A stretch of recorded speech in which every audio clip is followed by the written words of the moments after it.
Scholastic Audio presents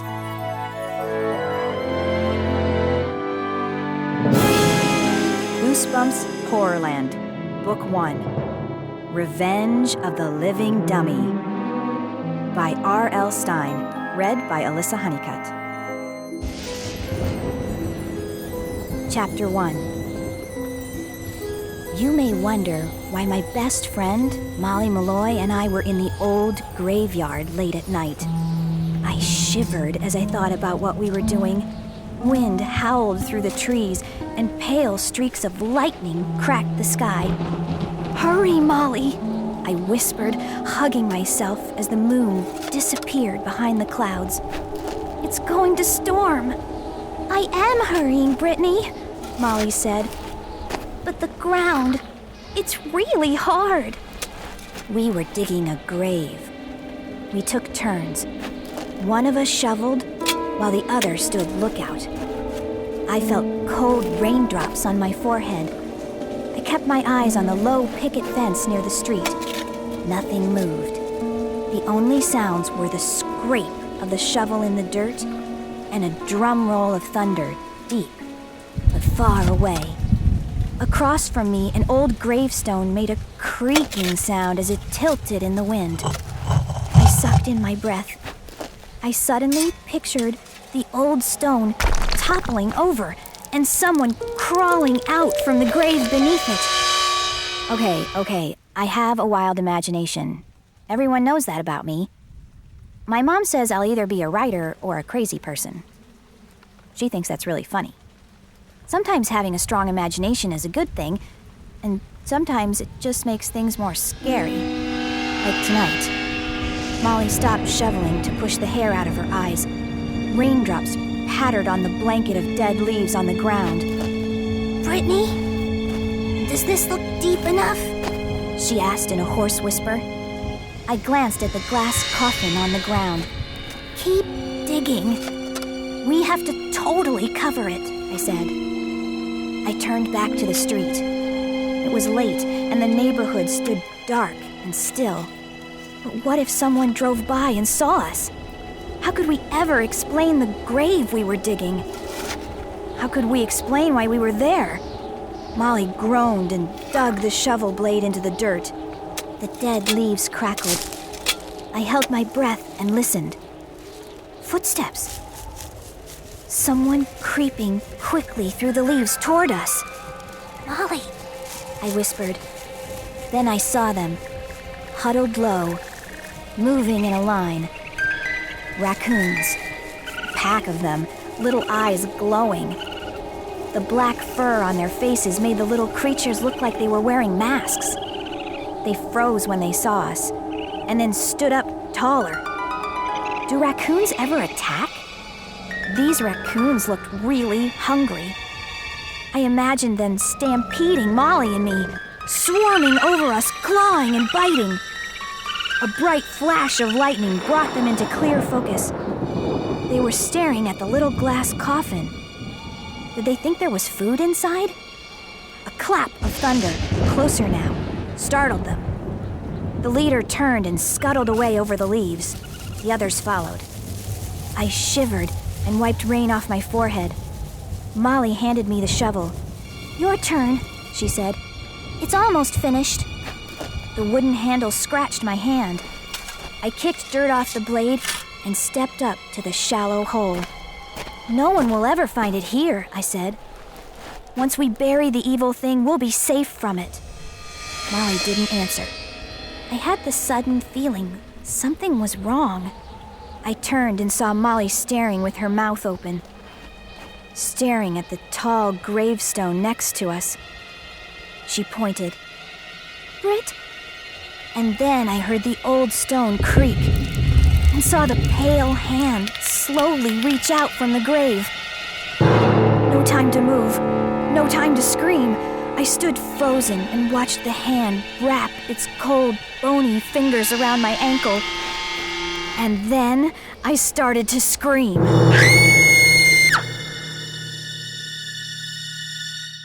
Chapter 2. 2 weeks earlier, I had other things on my mind. I wasn't thinking about the old graveyard down the street. I had other problems. Well, one big problem. And his name was Ethan. Ethan is my cousin, and it isn't nice to hate your cousin.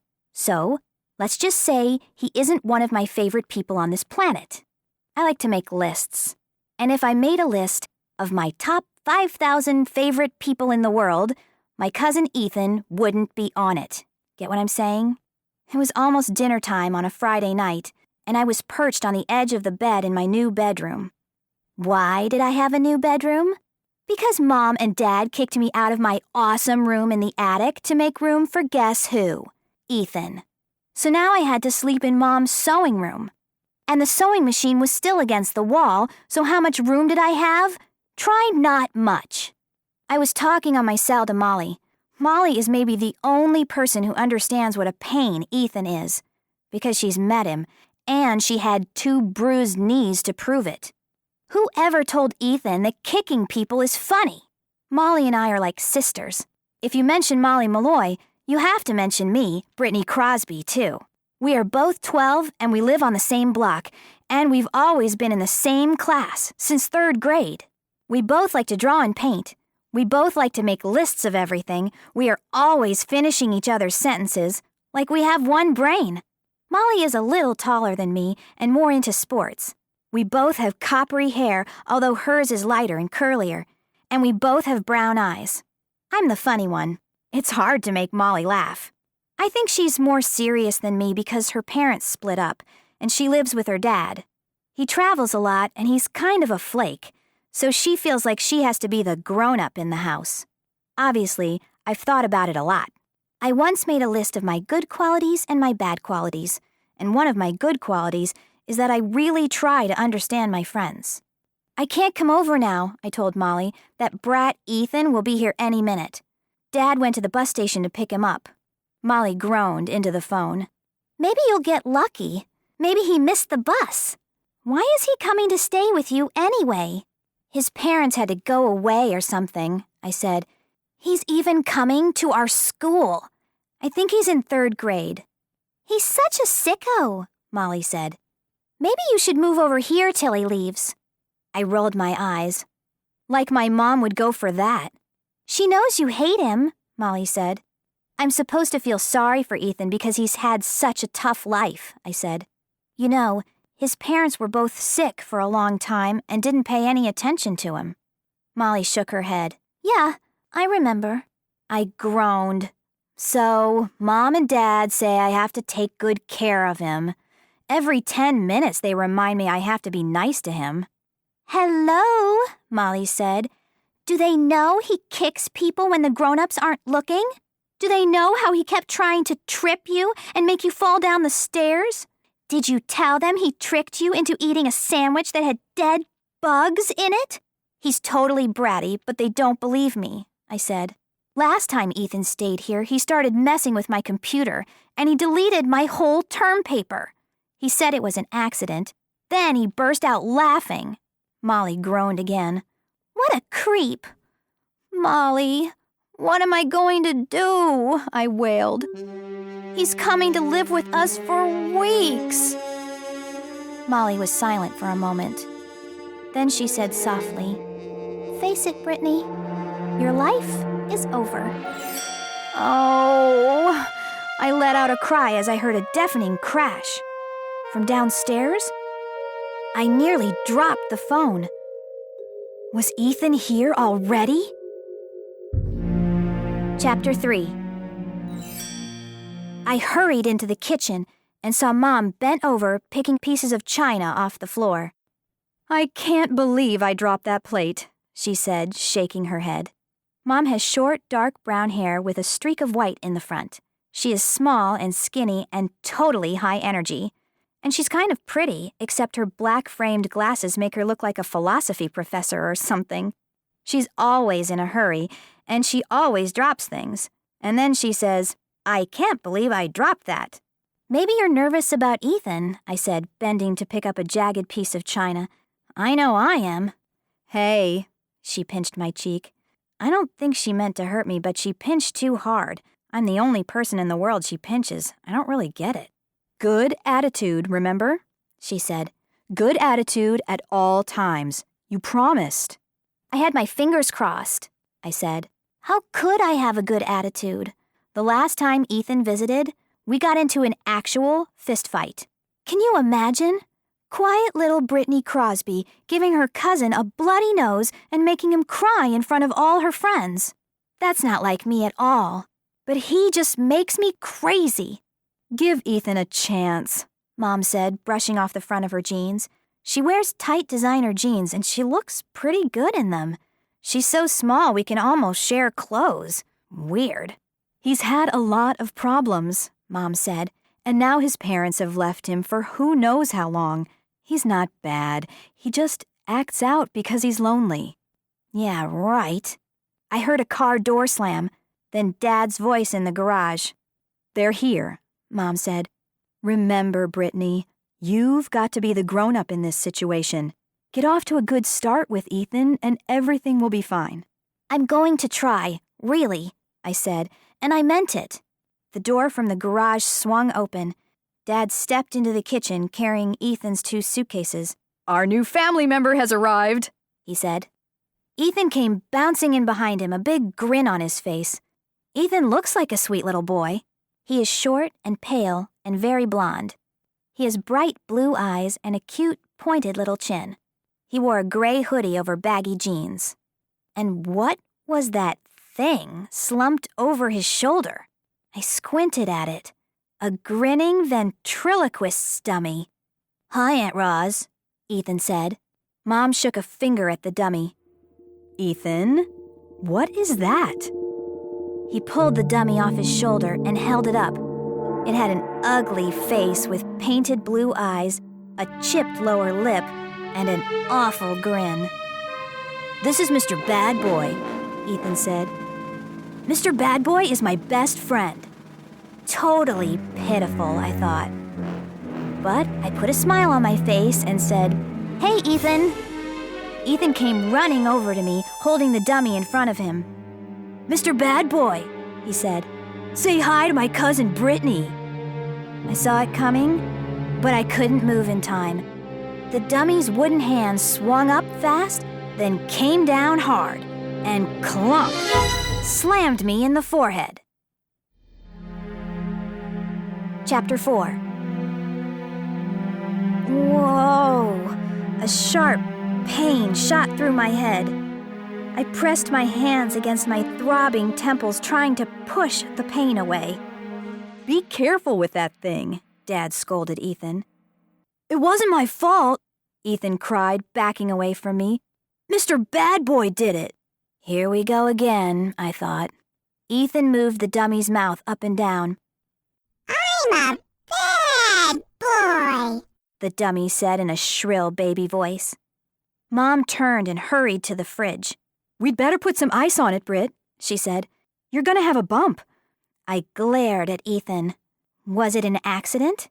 Sometimes Mr. Bad Boy doesn't know his own strength, Ethan said. Ethan, how about saying you're sorry? Dad said. Mr. Bad Boy is very sorry, Ethan said. I pushed past him and headed to the door. Forget the ice, I said, rubbing my forehead. I'm going over to Molly's. Mom hurried after me. She stopped me in the front hall. Take Ethan with you, she said in a whisper. Mom, please, no, I said. Mom put both hands on my shoulders and narrowed her eyes at me through her glasses. Britney, he just got here. Don't be rude. Remember what I said about getting off to a good start?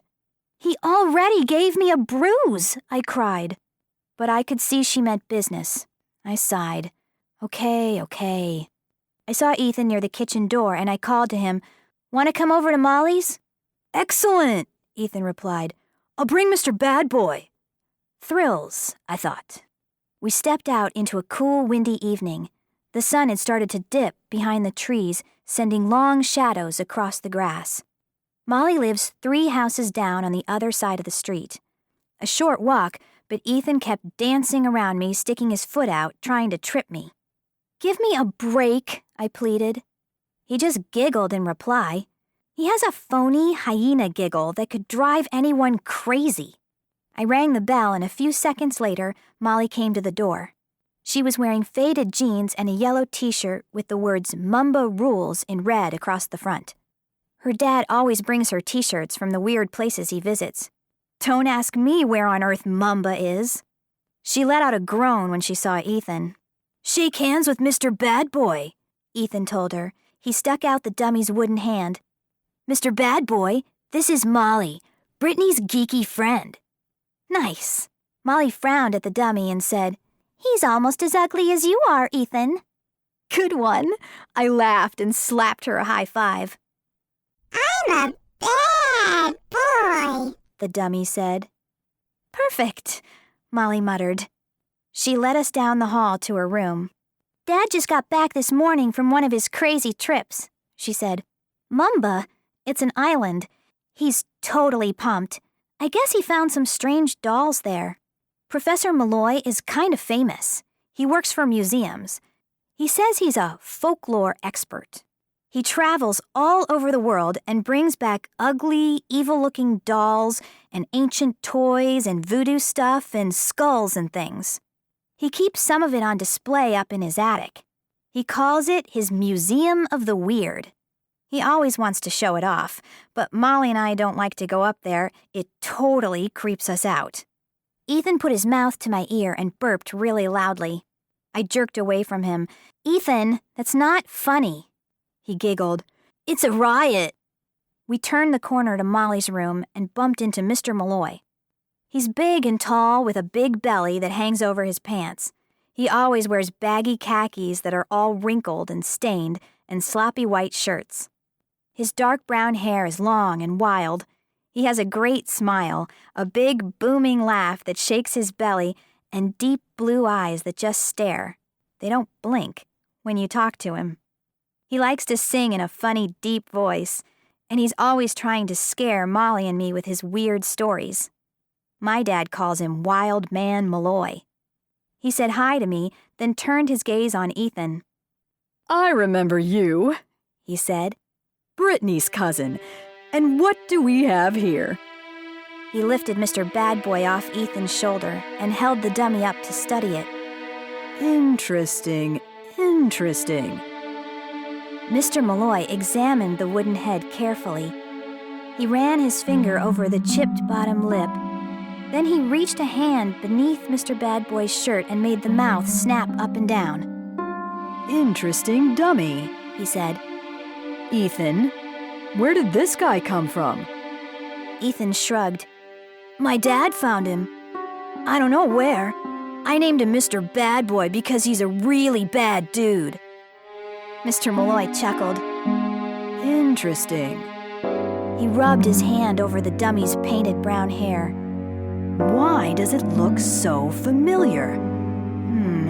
I could swear I've seen this dummy somewhere before." He handed Mr. Bad Boy back to Ethan. "I have some books on ventriloquism. Maybe you'd like to borrow one." "I don't have to talk for him," Ethan said. "Mr. Bad Boy talks for himself." Molly and I looked at each other. We both rolled our eyes.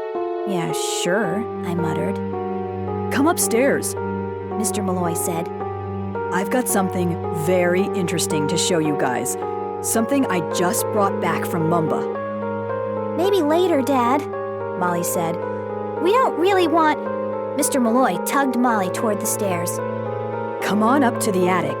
You won't be sorry," he said with a wide, devilish grin. "You want to stare into the face of pure evil, don't you?" Chapter 5. Ethan's eyes flashed with excitement. "Cool," he said. We followed Mr. Malloy up to his attic museum. The stairs were narrow and steep and creaked and groaned under our footsteps. Whenever I come up here, I feel as if I'm stepping into a haunted house.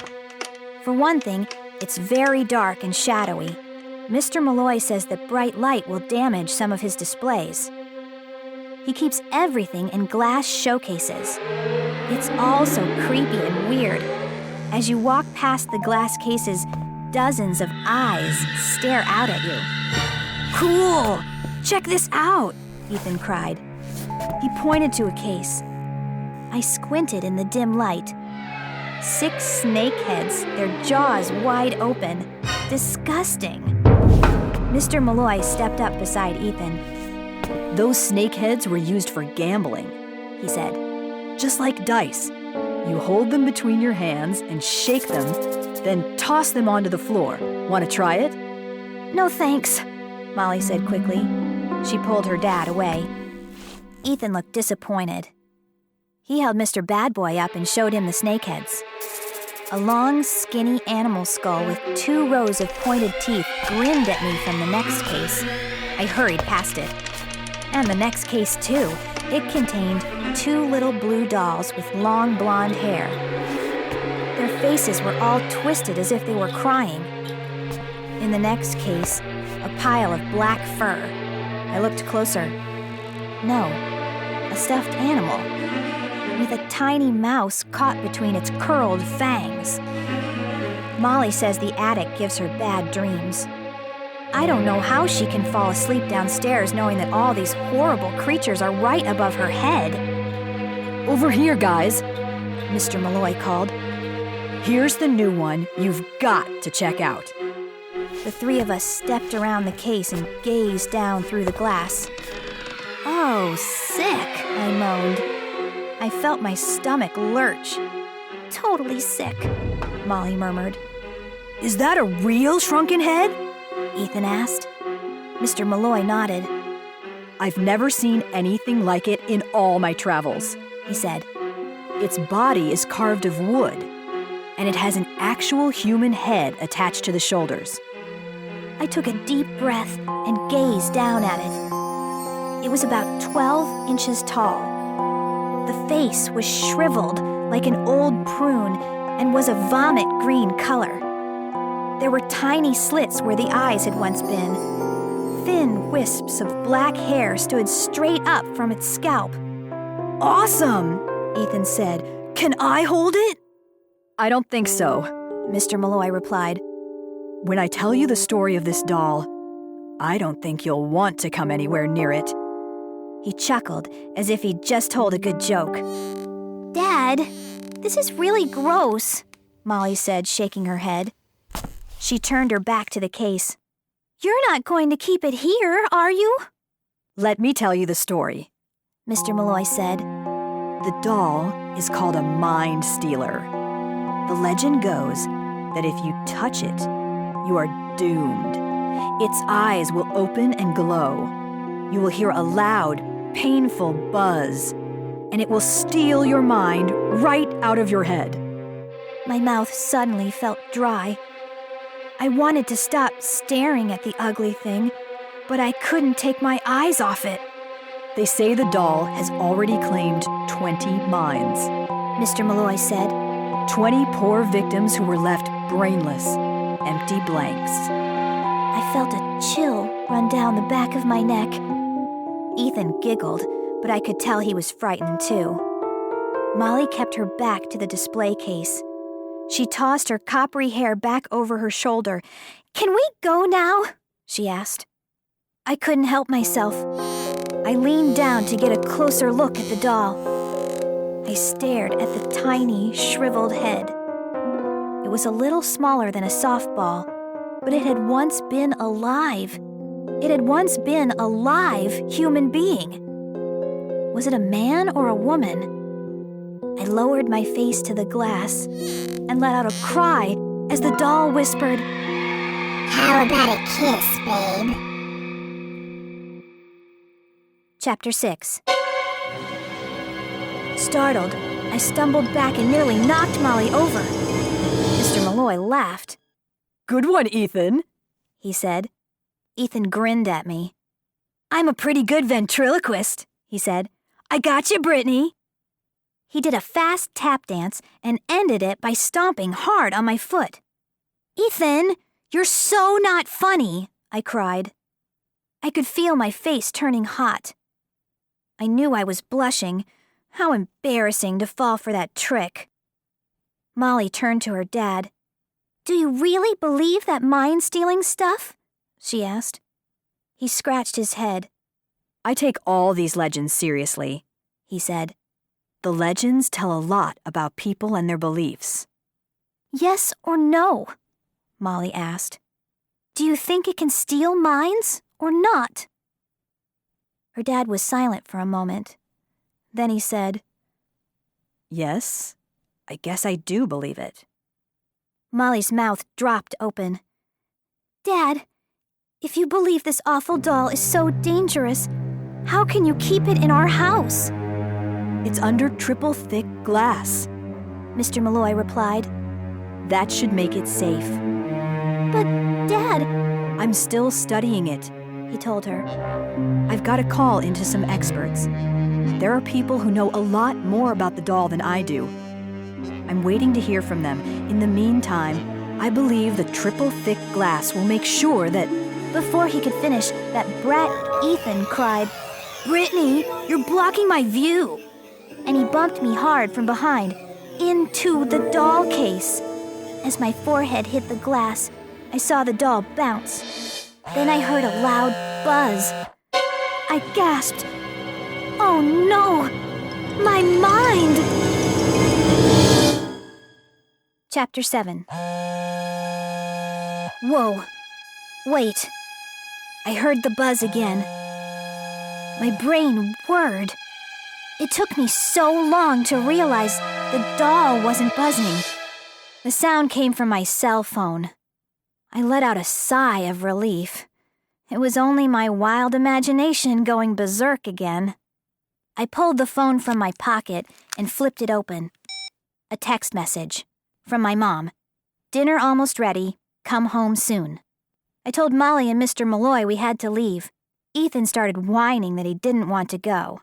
He wanted to stay and check out the other weird dolls and objects, but I was happy to get out of there. The Mind Stealer doll was too creepy to think about, and Mr. Malloy admitted he didn't even know if it was safe to keep it in the house. I knew I'd have nightmares about it. When we got home, Mom was going crazy in the kitchen, with 2 pots steaming on the stove and a chicken roasting in the oven. She blew a strand of hair off her forehead and smiled at Ethan. I'm making my famous roast chicken in honor of your arrival tonight, she said. Not quite ready. She turned to me. Why don't you go up to Ethan's room and bring down the rest of your junk? Ethan gave me a hard tug that almost knocked me over.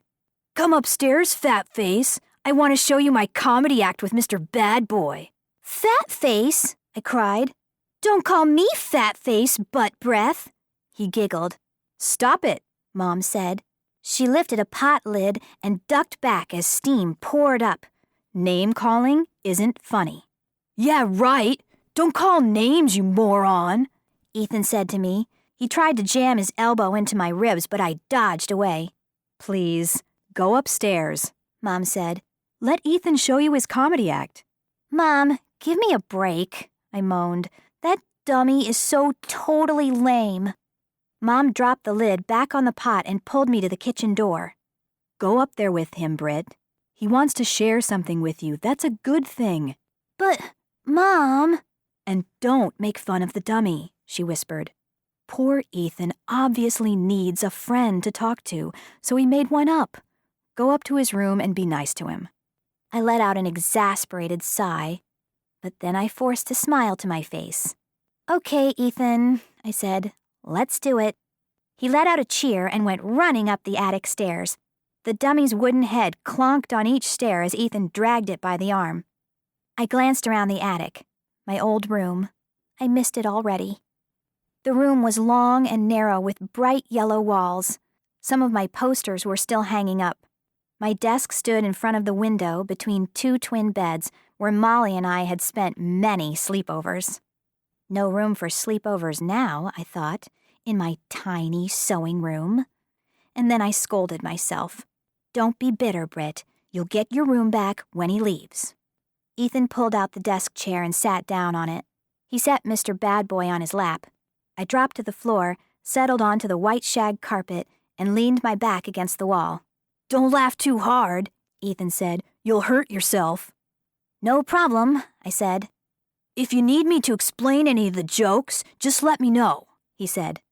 I rolled my eyes. Just do your act, okay? Mr. Bad Boy grinned at me. His eyes opened wide. He had such an ugly smile, totally evil. Britney, is that your face? Or did you forget to take out the garbage? The dummy said. His voice was a shrill rasp. Be nice, Ethan scolded the dummy. That's my cousin. The dummy leaned toward me. Britney, something just reminded me of the banana I had for breakfast. Oh yeah, your nose! The dummy tossed back its head and let out a long donkey laugh. I'm a bad boy! Is that your act? I asked Ethan. He shook his head. Sometimes Mr. Bad Boy doesn't cooperate. Yeah, right, I muttered. Be good, Ethan scolded the dummy. I like your long hair, Mr. Bad Boy said to me. Too bad it's all growing on your back. I burst out laughing. The joke was terrible, but Ethan was a really good ventriloquist. I couldn't see his lips move at all. Mr. Bad Boy, please, Ethan pleaded. Be nice to Britney. The dummy's eyes stared into mine. I know we've just met, he said in his harsh, raspy voice. but I'm a very romantic dude, and I have 3 little words I'm dying to say to you. 3 little words? I asked. Mr. Bad Boy nodded. Yeah, take a bath. I couldn't help myself. I laughed again. I have to admit, I love rude jokes. I guess maybe it's because I'm always so nice. Is that your face? Mr. Bad Boy asked. Or are you standing on your head? I groaned.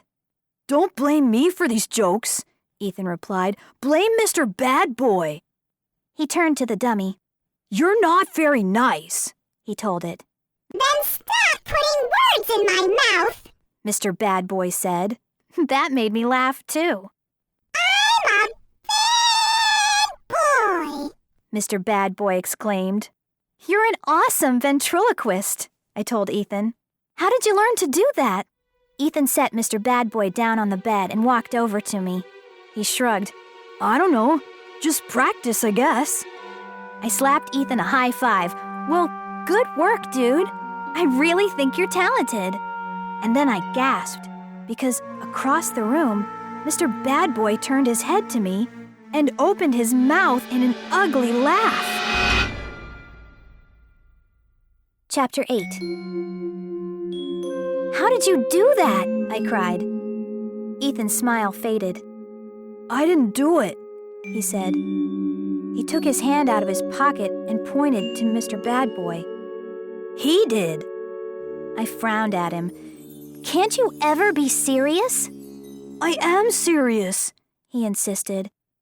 I was trying to be nice to Ethan, but he always had to act like a jerk. I decided to give it one more try. You know, everyone in my school has to do 1 hour of public service, I said. That bites, Ethan said. Listen to me, I snapped. I've got a good idea for you.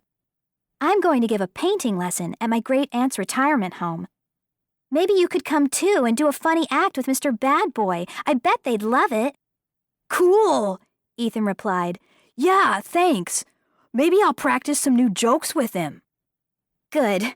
Your jokes are funny, but you need some that aren't so nasty, I said. I heard a rustling sound from the bed. Over Ethan's shoulder, I saw the dummy raise its head again. It opened its mouth and let out a long burp. I laughed. That's pretty good, Ethan, I said. Come on, for real. How do you do that? I'm telling the truth, Ethan said in a whisper. I didn't do it. He grabbed my arm. Please, believe me, Britney. Sometimes it's like he comes to life or something. I pulled my arm away. Yeah, right. And monkeys can fly to the moon. But then I saw that the kid was trembling. On the other side of the bedroom, Mr. Bad Boy laughed again, a high donkey bray. I almost fell for it, but then I remembered all the dumb tricks Ethan played on me the last time he visited. He was a total trickster. He just loved making me look dumb. No way I believe you, I said, so stop it. Give me a break. I'm trying hard to be your friend, Ethan. I want to make you feel at home here. Big whoop! The dummy chimed in from the bed. I grabbed Ethan by the shoulders. Tell me the truth, I said. How are you doing that? He lowered his head. His shoulders shook. I thought he might have tears in his eyes. I am telling the truth, he whispered. This time, you've got to believe me, Britney. Before I could answer, I saw the dummy raise its head. The mouth worked up and down. I could hear the click of the wooden lips. And then the dummy screamed. I'm alive! Don't you get it, Britney? I'm alive! Ethan grabbed my arm and held on tight. Help me, please, he cried. I don't know what to do. Chapter 9. I laughed. I remembered Ethan pretending to break his leg during his last visit. I totally panicked and called 911. After that, he made fun of me for days. No way I was falling for this cheap joke. Nice try, I said. Good acting job, Ethan, but do you really think I'm a total sucker? He didn't answer. Instead, he stamped down as hard as he could on my foot. I let out a cry and hopped backward till I hit the wall. You jerk! That's not funny, I screamed, and that stupid dummy doesn't scare me. I waited for Mr. Bad Boy to laugh again or say something rude, but he didn't move. He was just a dumb puppet. I turned away from my bratty cousin. I still had some things to carry down to my new bedroom. I gazed at my framed Skullboy poster. It showed them rocking on stage at Radio City Music Hall in New York, and it was autographed by every member of the band. Buzzy is my favorite band member, and he looks awesome in this poster with his shirt off and both fists pumping the air and all his tattoos showing. I grabbed the edges of the frame and carefully started to lift it off the wall. Brittany, Ethan said, I think you better leave that poster up here in my room. Excuse me? I said. You're kidding, right? Skullboy is Mr. Bad Boy's favorite band, Ethan said. Sorry, he loses, I said. It's my favorite band too, and I'm hanging this in my room. Ethan tried to pull my hand off the poster frame. Please, Brittany, he said in a tiny voice. What is your problem? I snapped. I want to keep Mr. Bad Boy happy, Ethan replied. If I do something he doesn't like, he might hurt me. Ethan had this terrified look on his face. He really was a good actor. Tough cheese, I said. Tell you what. Sit Mr. Bad Boy down at the laptop, let him go online, and order his own poster. That time I made Ethan laugh. Come on, you two, Mom called from downstairs. Dinner is on the table. 1 minute, I shouted. I lifted the poster off the wall and carried it down to my new room. I didn't have much wall space, but the poster fit on the wall above my desk. I carefully nailed in a picture hook and hung it next to my favorite picture, an oil painting I did of Phoebe, our old dog who died last year. I missed Phoebe. The painting made me sad, but it was definitely my best painting, a nice way to remember her. I made sure the Skullboy poster hung straight, then I hurried down to dinner. Mom had dropped a plastic jug of apple cider. She was on her knees on the kitchen floor mopping up the spill. I can't believe I dropped that, she muttered. I grabbed some paper towels and helped her dry the floor. She handed me the half-empty cider jug. You'd better carry it to the table, she said. I'd drop my head if it wasn't glued on. I don't believe it, I said. We're eating in the dining room? We never eat in the dining room unless company is coming. I thought we'd make it a special celebration because of Ethan, Mom said.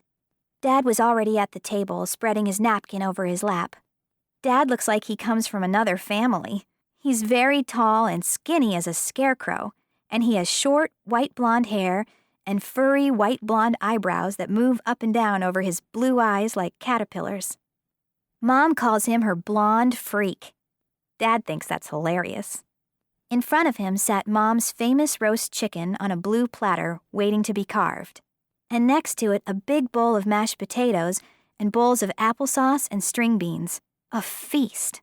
How are you and your cousin getting along? Dad asked. Peachy, I said. Before I could say more, Ethan stepped into the room with Mr. Bad Boy slung over his shoulder.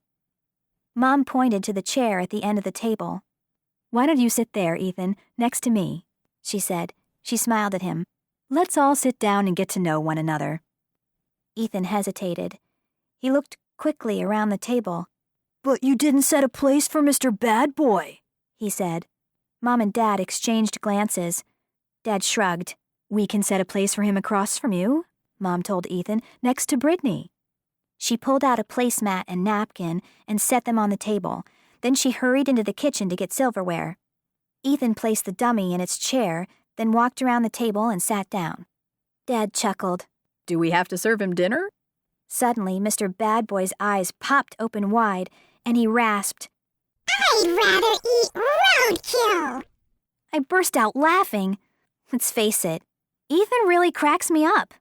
Dad glared at me. "Don't laugh at that, Britt. Your mom worked hard on this dinner." Huh? Me? I cried. I didn't say it. He did. I gave the dummy a shove. Then I took a long sip of milk. Shouldn't she pluck the chicken before she cooks it? Mr. Bad Boy cried. I started to laugh and choked. Milk came spurting out of my nose. That made Ethan and me both laugh even harder. I couldn't stop choking and laughing. "Enough, Britt," Dad shouted. "It's not funny." Mom entered the room and sat down. "What's not funny?" she asked. "Brittany decided to act like a clown tonight," Dad said, frowning. Why are you picking on me? I cried. It's not my fault. Ethan. "Help yourself to some mashed potatoes," Mom said, pushing the bowl to me. She turned to Ethan. "Are you excited to have a big new room of your own?" Before Ethan could answer, Mr. Bad Boy chimed in. I'm so excited, I just peed my pants. I couldn't help it. I burst out laughing. The mashed potato spoon flew from my hand. A big gob of potatoes sailed across the table and smacked the front of Dad's shirt. I watched the potatoes slide into Dad's shirt pocket, and that made me laugh so hard I couldn't catch my breath. "Brittany, maybe you better leave the table and calm down," Mom said. Dad glared at me angrily. "You're really asking for trouble," he said. Me? Why me? I managed to choke out. It's not my fault. "Just settle down and eat your dinner," Mom said. "It all looks delicious," Dad said. Once again, Mr. Bad Boy's mouth worked up and down, and he rasped, I throw up better food than this. Chapter 10. At school the next morning, I found Molly at a table in the back of the art room working on her new project. Molly is even more intense about painting than I am. She has some cool ideas. She dreams up scenes on imaginary planets and paints them. Then she downloads photos of movie and music stars off the internet, and she prints them out and adds them to her paintings. They're hard to describe, but Mr. Vella, our art teacher, was really excited about them. He said Molly should do at least a dozen, and maybe he could get her a show in a gallery somewhere. I keep trying to get her to paint one with Buzzy from Skullboy, but she says she hates Buzzy's looks. She says she hates everything about him. Wow. So far, it hasn't ruined our friendship. I'm sure one of these days I can convince her she's totally wrong. I pulled out the chair across from her and sat down. Hey, Molly, I said. I like the purple and green sky. Way cool. She looked up from her painting. Britt, how come you were so late this morning? Ethan, of course, I said. I picked up a clean paintbrush and pretended to stab myself with the handle. Ack! He's a cutie pie, Molly said sarcastically, adding brushstrokes to a clump of purple trees. Mom made pancakes for breakfast, I said. You know, Ethan's first day of school, everything has to be special for Ethan, and you know what that creep did? I slammed the paintbrush down on the table. He made me laugh, and I squirted maple syrup in my hair and on my t-shirt. I had to go shampoo my hair and change. Now I'm in major trouble with Mrs. Haggerty for being late. I could kill that brat. So, things are going well, Molly joked. Not funny, I muttered. How come he's going to school here? Molly asked, concentrating on her trees. Because no one knows how long he'll be living with us. Dad dropped him off at the elementary school this morning. I have to wait around till 3:30 to pick him up. Molly snickered. Did he bring that ugly dummy to school with him? No, I said. He told us Mr. Bad Boy likes to sleep late. He's totally mental, Molly said. Does he believe it's alive or something? The little clown is trying to make me believe it's alive, I said. What a joke. Molly narrowed her eyes at me. So you don't believe it? Huh? Believe Mr. Bad Boy is alive? I said. Of course not. That night I had dinner at Molly's house. Her dad was off on another long trip. Margie, the housekeeper who always stays with Molly when her dad is away, ordered us a pepperoni pizza and a couple of salads, and we had ice cream pops for dessert. Was I happy? Well, yes, pepperoni is my favorite. But mainly, I didn't have to sit across the table from Ethan. After dinner, Molly and I were in front of her laptop checking out the latest gossip on Faceplace, our school's message board. Molly's bedroom is almost as small as my new room. She's covered one whole wall from floor to ceiling with her paintings, and it looks really awesome. Guess who wants to bring his dummy to school tomorrow? I asked. Molly shook her head. Doesn't he care that kids will think he's a geek? I shrugged. I don't get it. Guess he just wants attention. My dad said he's seen Ethan's dummy before, Molly said. He just can't remember where. Let's not talk about it, I muttered. I glanced at the clock. Almost 8:30. I'd better go home and write that essay, I said. I'm already on Mrs. Haggerty's bad list. Whoa! Check this out, Molly said, eyes bulging at the laptop screen. Cindy Siegel's photos from her party last week. Oh, wow. I can't believe she put these online. If her parents ever saw them. I ended up spending another hour at Molly's. Then I hurried home to write the essay. It was due tomorrow, and I knew I couldn't afford to mess up. Mom and Dad were in the den watching a movie on TV. The house smelled of popcorn. They have popcorn almost every night. They say it's low-calorie, but they eat huge bowls of it. I started up the stairs to the attic. Then remembered it wasn't my room anymore, so I turned around, made my way down the hall, and stepped into the little sewing room. I flashed on the ceiling light and gasped. Oh, no! My poster. My Skullboy poster. The glass frame was cracked and shattered. I saw jagged shards of glass on the floor. I stood frozen in the doorway, unable to take another step into the room. My eyes stared at the shattered glass. And then I saw the long rip down the middle of the poster. It had been torn in half. And Buzzy's face? It was gone, torn off the poster. My heart pounded in my chest. I suddenly felt cold all over, as if the room had turned to ice. I blinked several times, trying to force the sight away. And then my eyes stopped on the painting of Phoebe. I let out another gasp when I saw the red mustache smeared on the dog's snout, and splashes of red paint covering the dog's eyes. Oh! I was squeezing my fists so tight, my fingernails were digging into my palms. I took a deep breath, then another, but I couldn't calm down. This is the last straw, Ethan. I muttered through gritted teeth. This isn't funny. This is mean and vicious. I spun around and started toward the attic stairs. What did I plan to do? I don't know. I couldn't think straight. The blotchy red mustache stayed in front of my eyes. I was actually seeing red. I wanted to tear Ethan in half, just the way he tore my poster. I stomped up the stairs. My hands were still balled into tight fists. Too far, I muttered. This time, you went too far. I burst into the room. Dark except for the pale, low light from a tiny nightlight down on the floor. I nearly tripped over the pile of dirty clothes Ethan had dropped in the middle of the carpet. Kicking a pair of jeans out of my way, I stormed up to Ethan's bed. Ethan!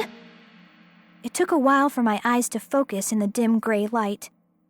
And then I saw the dummy, stretched out on the bed, his head resting on the pillow. Ethan! Not there. Ethan was not in the bed. Huh? I heard the shower going downstairs in the bathroom. Ethan must be in the shower, I realized. I stood frozen for a moment, clenching and unclenching my fists. And then I jumped back as the dummy moved. The head jerked. Mr. Bad Boy sat up quickly. The blue eyes blinked open with a wooden click. The ugly dummy turned its stare on me and uttered in a hoarse whisper, I don't like you, Britney. Chapter 11. My breath caught in my throat. I staggered back till I hit the wall. The dummy stared at me with that ugly grin. Then he slowly lowered himself back onto his pillow. This can't be happening, I told myself. But it is. Something terrifying is going on here. Ethan is downstairs.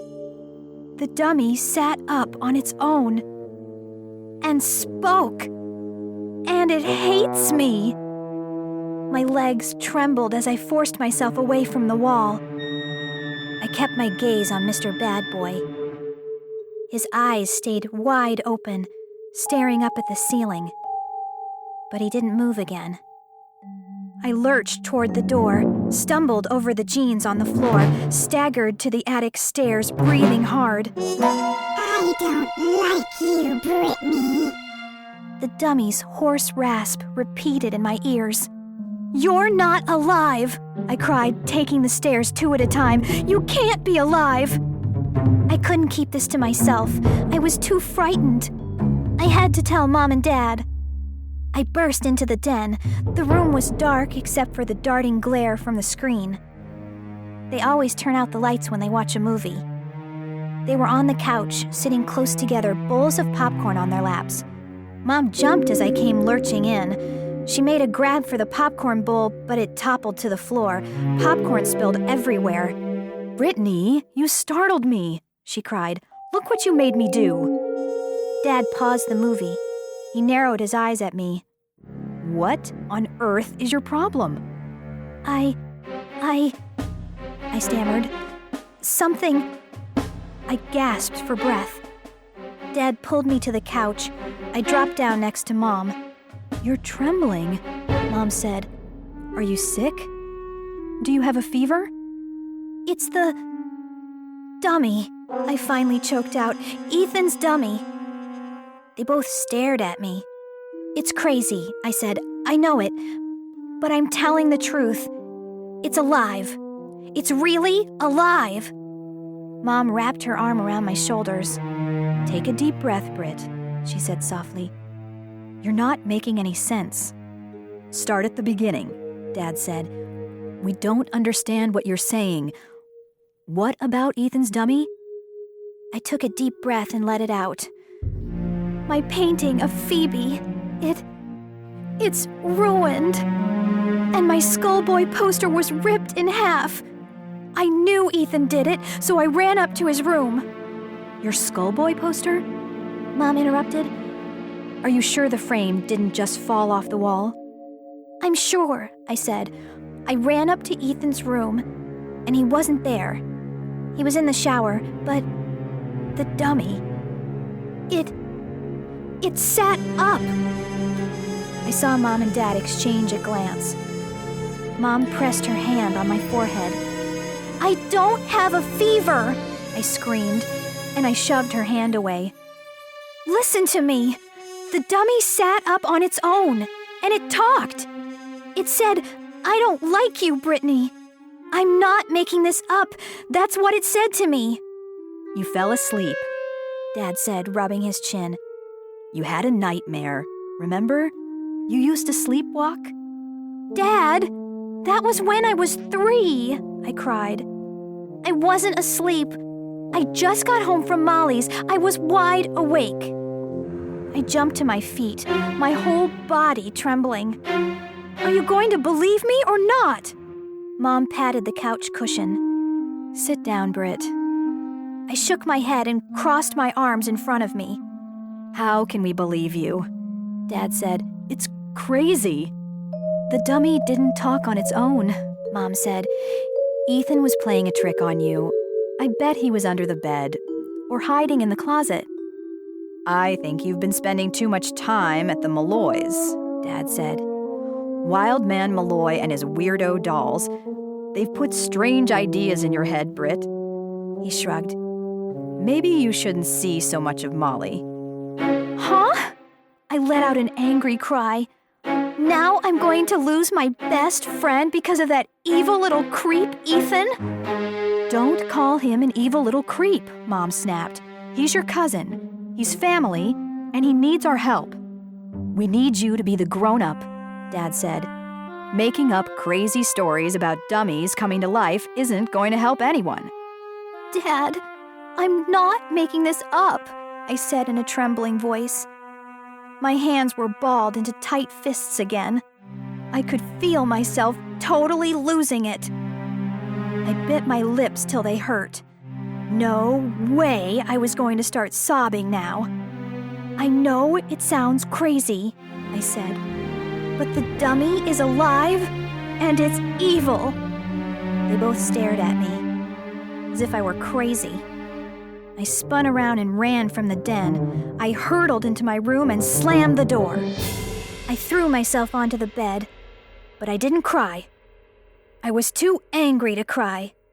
My own parents refused to listen to me, refused to believe me. My own parents treated me as if I were a nut. I turned and gazed at my torn poster, my dog portrait with the ugly red splotches smeared over it. There they were, my 2 favorite things, ruined, destroyed. I didn't make it up. The proof was there on the wall. I tiptoed to the door and listened. Did my parents just shrug off my story and go back to their movie? No, it was quiet down there. They were probably cleaning up the spilled popcorn and discussing what to do with their problem daughter. I picked up my cell to call Molly, but I realized it was too late to call. I'll never get to sleep, I thought. How can I sleep knowing there's something evil in my house? I changed into my nightshirt, climbed into bed, and pulled the blankets over my head. But I could still see the torn poster, the red paint on my painting, the dummy. The evil dummy raising his head and spouting those ugly words. I don't like you, Britney. Somehow, I fell into a deep, dreamless sleep. The next morning, I pulled on jeans and a sweater and got myself ready for school. I felt weary, as if I hadn't slept at all. Every time I glanced at the poster and painting, my stomach tightened in cold dread. I looked out my window. It was a gray morning. Dark clouds hung low in the sky. The darkness matched my mood. I left my room and headed for the stairs. I could smell coffee from the kitchen and bacon frying. I heard footsteps behind me and glimpsed Ethan coming down the attic stairs, holding Mr. Bad Boy in front of him. I pretended I didn't see him and started down the steps. I was almost halfway down when I heard Ethan's shout close behind me. "Britney, watch out!" "Hey!" I uttered a cry as I felt hard wooden hands shove my back. Stumbling, I grabbed for the banister, missed, and started to fall head first down the stairs. Chapter 12. Oh! I tucked my head under my arms and bumped hard all the way down. Ow! Ow! Ow! I landed on my back, still shielding my head, gasping for breath, too stunned to move. I lay there, waiting for the pain to fade. I stared up at Ethan and Mr. Bad Boy, still on the stairs. Ethan's face had gone pale. His eyes were wide with shock. "Britney, are you all right?" he cried in a tiny, frightened voice. He came running down to me. The dummy bounced in his arms. "What's going on?" Mom called from the kitchen. "Britney fell!" Ethan shouted. I didn't fall, I thought. The dummy pushed me. I rubbed my elbow. It throbbed with pain, but the rest of me seemed okay. Ethan grabbed my hand and tried to pull me up. Mom came running, a metal spatula in one hand. "Oh no, Britney, did you fall down the stairs?" "Just a few of them," I said. "No big deal, Mom." Why tell the truth?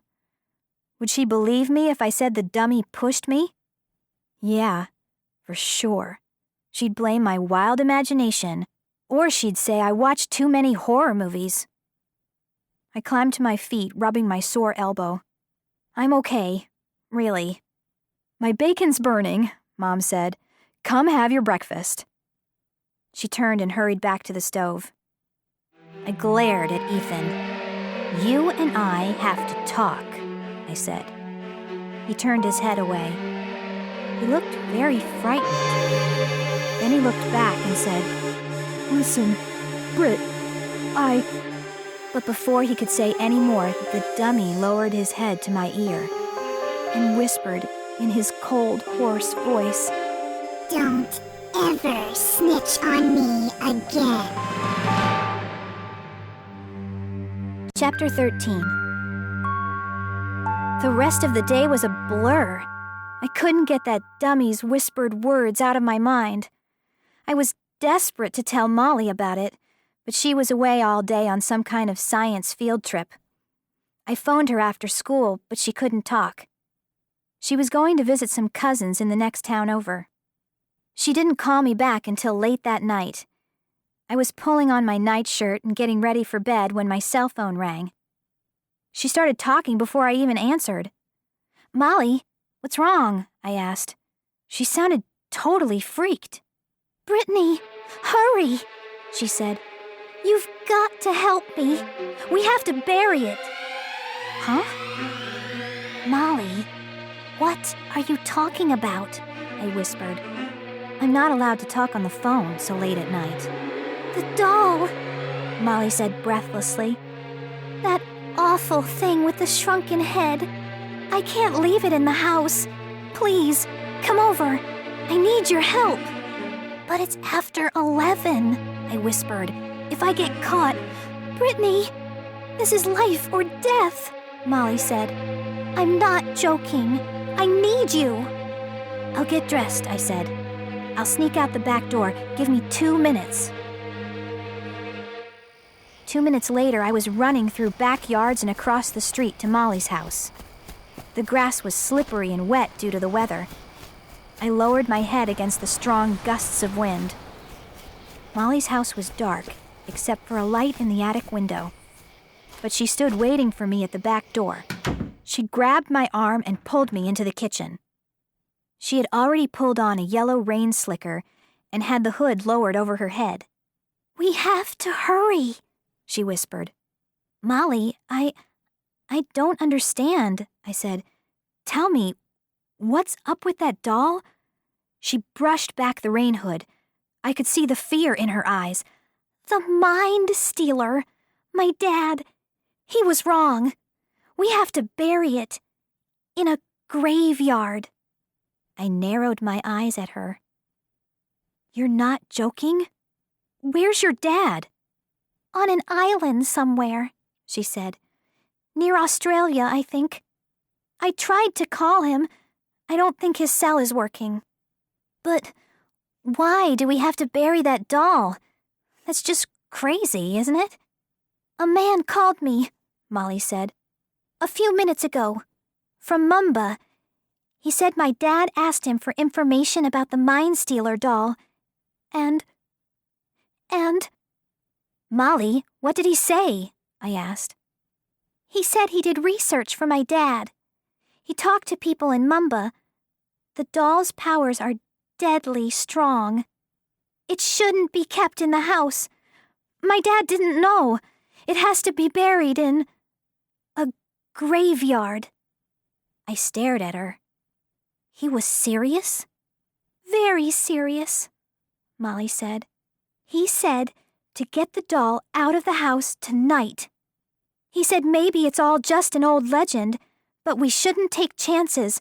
It's too dangerous. She grabbed my hand. You've got to help me, Britt. I'm really scared. I knew that doll was trouble. My dad, sometimes he just doesn't take things seriously. What about Margie? I asked. Your housekeeper. Can she help us? She has the flu, Molly replied. I can't ask her to come out. Molly stared at the glass case in fear. I'll carry the doll case, she shivered. There's a shovel in the garage. You can carry that. And that's how Molly and I ended up in the little graveyard 3 blocks away from our houses. Nearly midnight. The neighborhood dark. No cars in the street. No moon in the cloud-covered sky. Cold raindrops pattering down on us.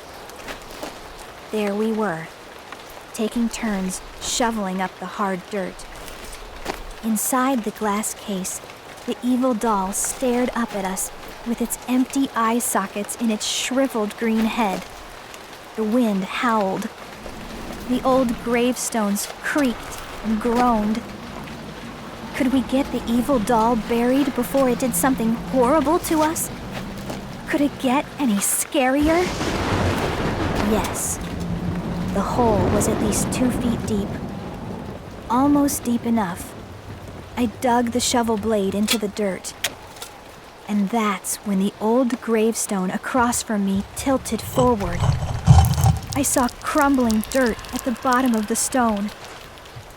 And then I saw the pale hand reach out from behind it. Too late. I saw it too late to escape its grip. It grabbed me around the ankle, wrapped its cold fingers over my skin, and I let out a shrill scream. Ethan! I gasped. What are you doing here? Made you scream, he said. He let go of my ankle, then he jumped out from behind the tombstone and did a little dance, laughing like a hyena. Molly gave him a hard shove, and he fell back against the old granite slab. You brat, she snapped. You followed us here? He grinned.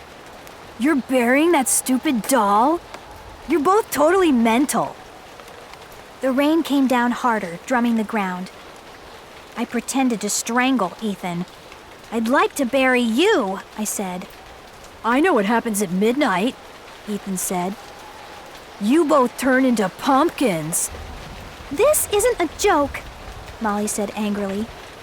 Get away, Ethan. She shoved him again.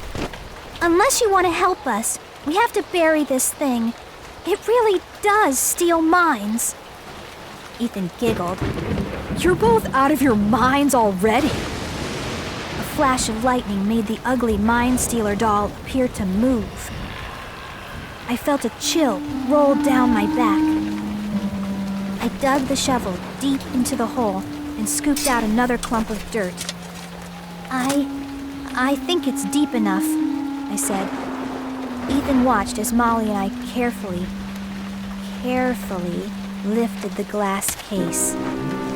The disgusting little head rolled to one side. The doll's wooden arms bounced against the glass.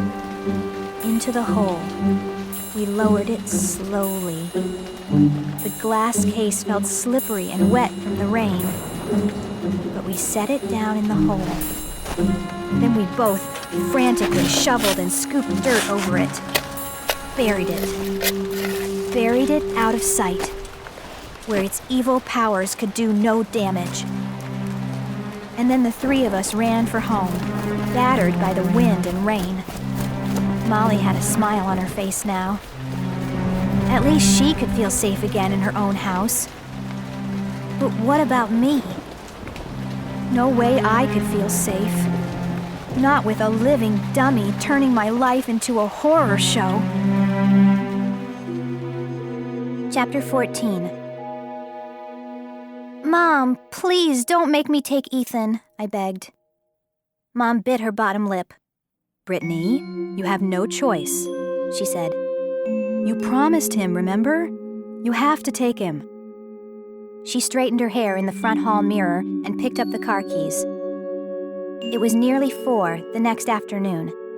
She was ready to drive us to perform at Sunset House, my great-aunt's retirement home. Brittany, do you have all your art supplies packed up?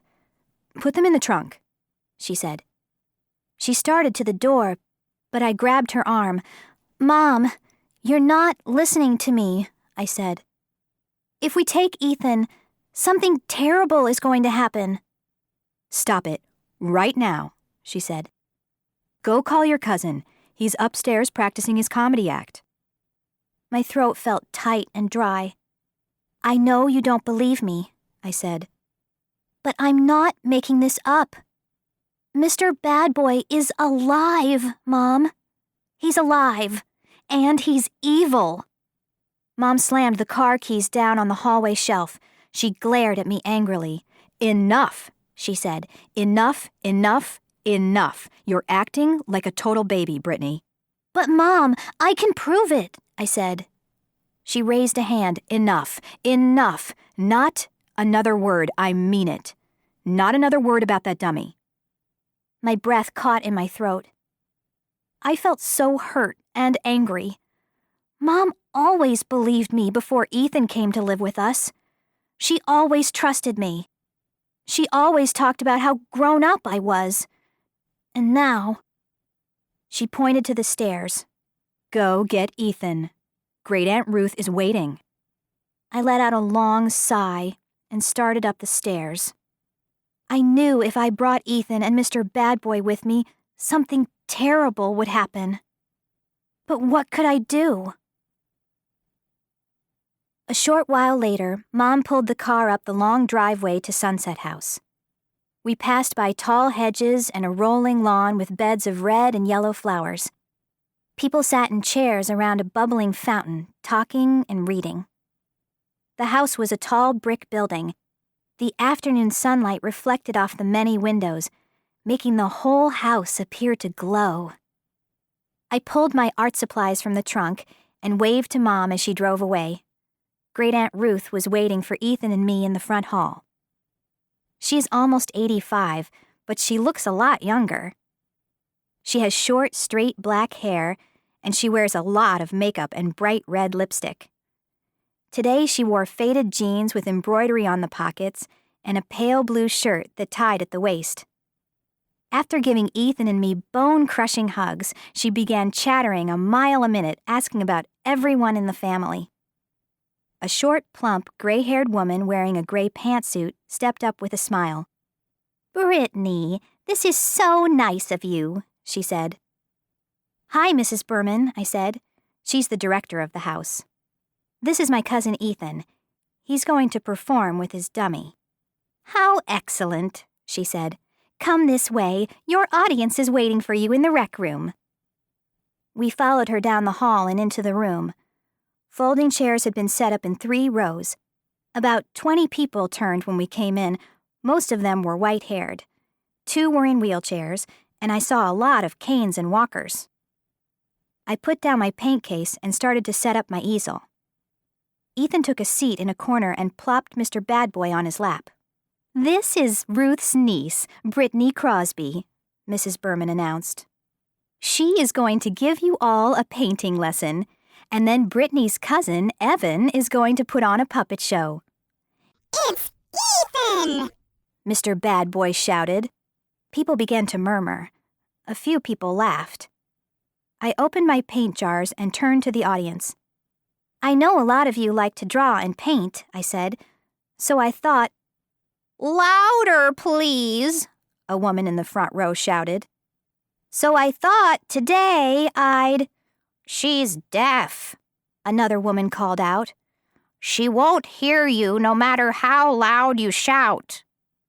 A lot of people laughed. Great Aunt Ruth turned in her seat and shushed everyone. I took a deep breath and continued. "Since we're in Sunset House, I thought I'd show you how to paint a beautiful sunset with just 2 colors, red and yellow." I picked up the brush and began to mix colors. "Maybe she could paint my room," a man in the back row said to the woman next to him.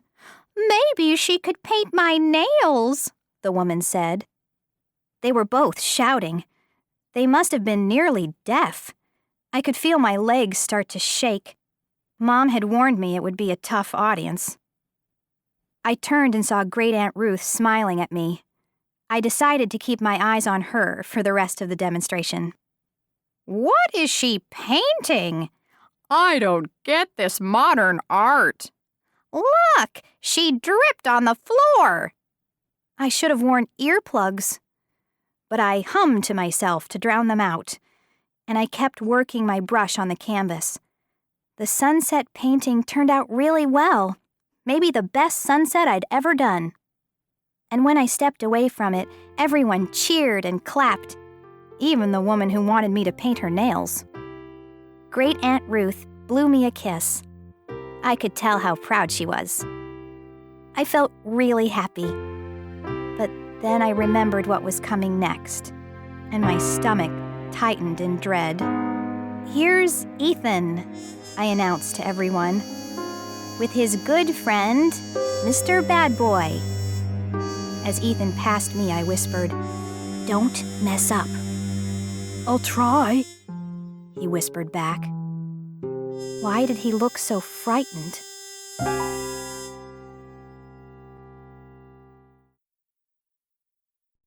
Chapter 15. Ethan pulled his folding chair to the front of the room. He sat down and bounced the dummy on his lap. "Which one is Ethan?" a woman whispered loudly. A few people laughed. Ethan cleared his throat and turned to the grinning dummy. "You're going to be a good boy today, aren't you, Mr. Bad Boy?" Mr. Bad Boy shook his head no. I'm a bad boy. Know how I can tell when someone is old? He asked Ethan. "How?" By the smell. Mr. Bad Boy tossed back his head and cackled. "That's not funny," Ethan scolded him. Yeah, Mr. Bad Boy shot back. that joke stinks. And so do they. A few people gasped. The room grew very quiet. Mr. Bad Boy's jaws clicked up and down. Ethan, do you know the difference between an old person and roadkill? "No," Ethan said. Neither do I! Mr. Bad Boy cried and laughed his high-pitched laugh again. "That is not allowed," Mrs. Berman shouted from the back of the room. "Ethan, your jokes are insulting people." Your face is insulting me. Mr. Bad Boy exclaimed. I've seen pimples that were prettier than you. I shut my eyes.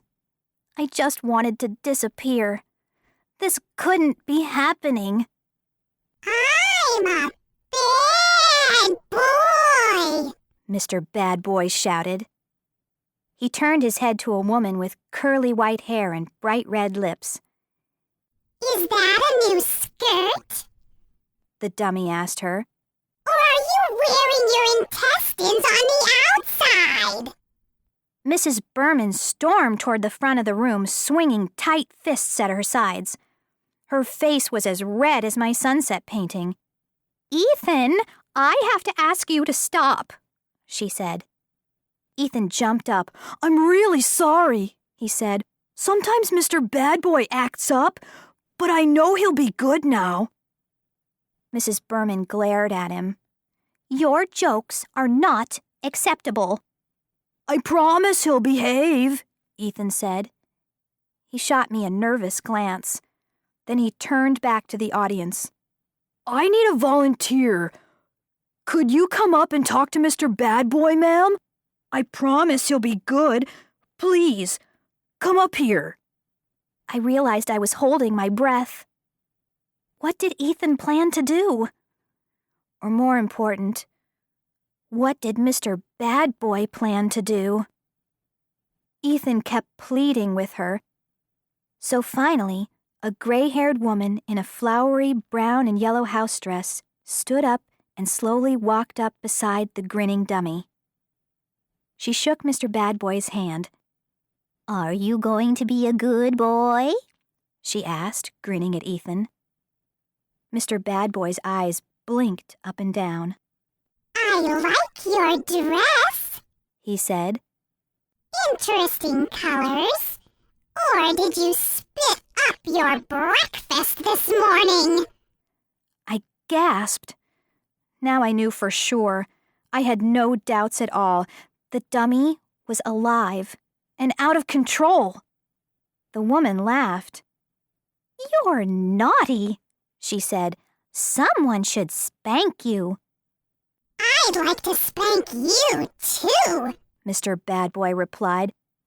but with that face, I can't tell which end to spank. I turned and saw Mrs. Berman shaking her head and frowning. Which color do you like in Britney's painting? Mr. Bad Boy asked the woman. The red or the yellow? She studied my painting for a moment. "The red, I guess." And then, it all happened so quickly. It was a total blur. I saw the jar of red paint swing up into the air. Was it in Mr. Bad Boy's hand? Or did Ethan hold the jar? I couldn't see, but I saw the jar swing high. And I saw the red paint come splashing out. It made a loud splat as it burst over the woman's face. It ran down her cheeks, down her skirt, and puddled on her shoes. Her mouth dropped open in shock. She staggered back, wiping paint from her eyes. But Mr. Bad Boy wasn't finished. Now the yellow paint jar was in the air, and a tidal wave of thick yellow paint splashed over the woman's hair. I'm a bad boy, Mr. Bad Boy shouted. Mrs. Berman leaped forward and tried to pull the dummy from Ethan's arms, and I rushed to the front of the room, my brain spinning. I knew I had to do something to help, but I tripped over my easel. The whole thing collapsed under me, and I fell face down on my painting. "Oh," I groaned and tried to pull myself to my feet. Smears of red and yellow paint stuck to the front of my sweater. I heard people stampeding from the room. Some were crying, others were shouting angrily. A disaster, I thought. A total disaster. Raising my eyes, I glared at the ugly dummy. And as I stared, he tossed back his head and roared with laughter. Chapter 16. "Molly, where is your dad? I have to talk to him." That night, I was too upset to eat dinner. I rushed up to my room and slammed the door behind me. Then I dropped onto the edge of my bed and punched Molly's number into my cell phone. "I told you," Molly replied. He's on some island near Australia. I haven't heard a word from him since he left. Well, when is he coming back? My voice cracked. It's a real emergency. Molly was silent for a moment. Brit, come over. You'll feel better if you get out of the house. I can't, I moaned. I'm grounded, probably for life. Mrs. Berman at Sunset House, she reported the whole thing to school. I don't believe it, but she blamed me for everything. She said I invited Ethan, so I had to know what kind of jokes he did. She said I had to know what Ethan planned to do. Oh, wow, Molly muttered. Bad news. That's totally unfair. Tell me about it, I groaned. Then Mrs. Berman called my mom and told her about it. I'm so in trouble everywhere. I'm not allowed to leave my room at night, and meanwhile, get this, Dad had hockey tickets that he couldn't return, so he took Ethan to the hockey game. It's so not fair. Ethan is a total freak, Molly said. I can't believe he's your cousin. Ethan isn't the problem, I said. It's Mr. Bad Boy. He's alive, Molly. He's evil. And Ethan is too scared to do anything about it. But Britt, Molly, I'm begging you to believe me, I said. No one else will. I'm not even allowed to mention the dummy to my mom or Dad. But your dad, he'd believe me. He knows about this stuff, right? Well, Molly said, Dad has done research on ventriloquist dummies. I know he's collected a lot of magazine articles and papers. Come over, Britt. Sneak out and come over. We can try to find his file. I was totally desperate. So I sneaked out the back door and ran all the way to Molly's house. She greeted me in a pale blue t-shirt and red and white boxers. She had just washed her hair and had a red bath towel wrapped around her head like a turban. We turned on as many lights in the attic as we could, but the room still gave me the creeps, with ugly stuffed creatures and strange dolls staring out at us from the glass cases. I stopped to gaze at the empty shelf that had held the Mind Stealer doll. A shiver rolled down my back as I pictured the graveyard in the rain. Molly pulled me into her dad's library at the far end of the attic. One wall was lined with tall gray file cabinets. We began pawing through the file drawers, bulging with articles and magazines and photos and research papers about all of the weird stuff Mr. Malloy was into. After about 20 minutes of searching, I pulled out a heavy file marked ventriloquism. Molly, check it out, I said. I lugged it to the desk, spread it open, and Molly and I began sifting through all the papers. Molly wrinkled her forehead. What exactly are we looking for? I sighed. Anything that will help me prove to my parents that Mr. Bad Boy has to be destroyed. My words caught in my throat. I stared at the wrinkled and faded black and white photo in front of me. I don't believe it, I gasped. It's Ethan's dummy. Look! Molly lowered her face to the photo and studied it. The same chip on its bottom lip, she murmured. The same wicked smile. The same ugly grin, I said. My hand trembled as I picked up the photo and turned it over. The back was covered in tiny type. I squinted to read it. It says the dummy's real name is Slappy, I told Molly. And I was right. He's totally evil. My heart pounded as I scanned the words. It says Slappy was made by a magician sometime in the late 1800s, I said. An evil sorcerer. The wood he used was cursed. He built the dummy from a stolen coffin. Molly blinked. Oh, wow. I wish Dad was here. It says the dummy turns its owners into slaves, I continued. It's power mad. It wants to enslave everyone it meets. And... My eyes skipped to the bottom. I gasped and grabbed Molly's arm. Listen to this, Molly. It has a bunch of weird words at the bottom of the page. It says, say these 6 ancient words to wake him up and to put him to sleep. You're kidding! Molly grabbed the photo from my hands and stared at it. This is excellent, Britney! What are we waiting for? She handed the photo back to me. Then she unwound the towel from her head and began drying her coppery hair. Come on! Hurry, Brit! Let's do it. Let's shout the words in front of Slappy and put him back to sleep forever. You said Ethan is away at a hockey game, right? As we raced down the attic stairs, I raised the photo and read the ancient words silently one more time. Were my worries over? Would the words put Slappy to sleep? Chapter 17. I slipped into my house through the back door. I signaled to Molly to be quiet.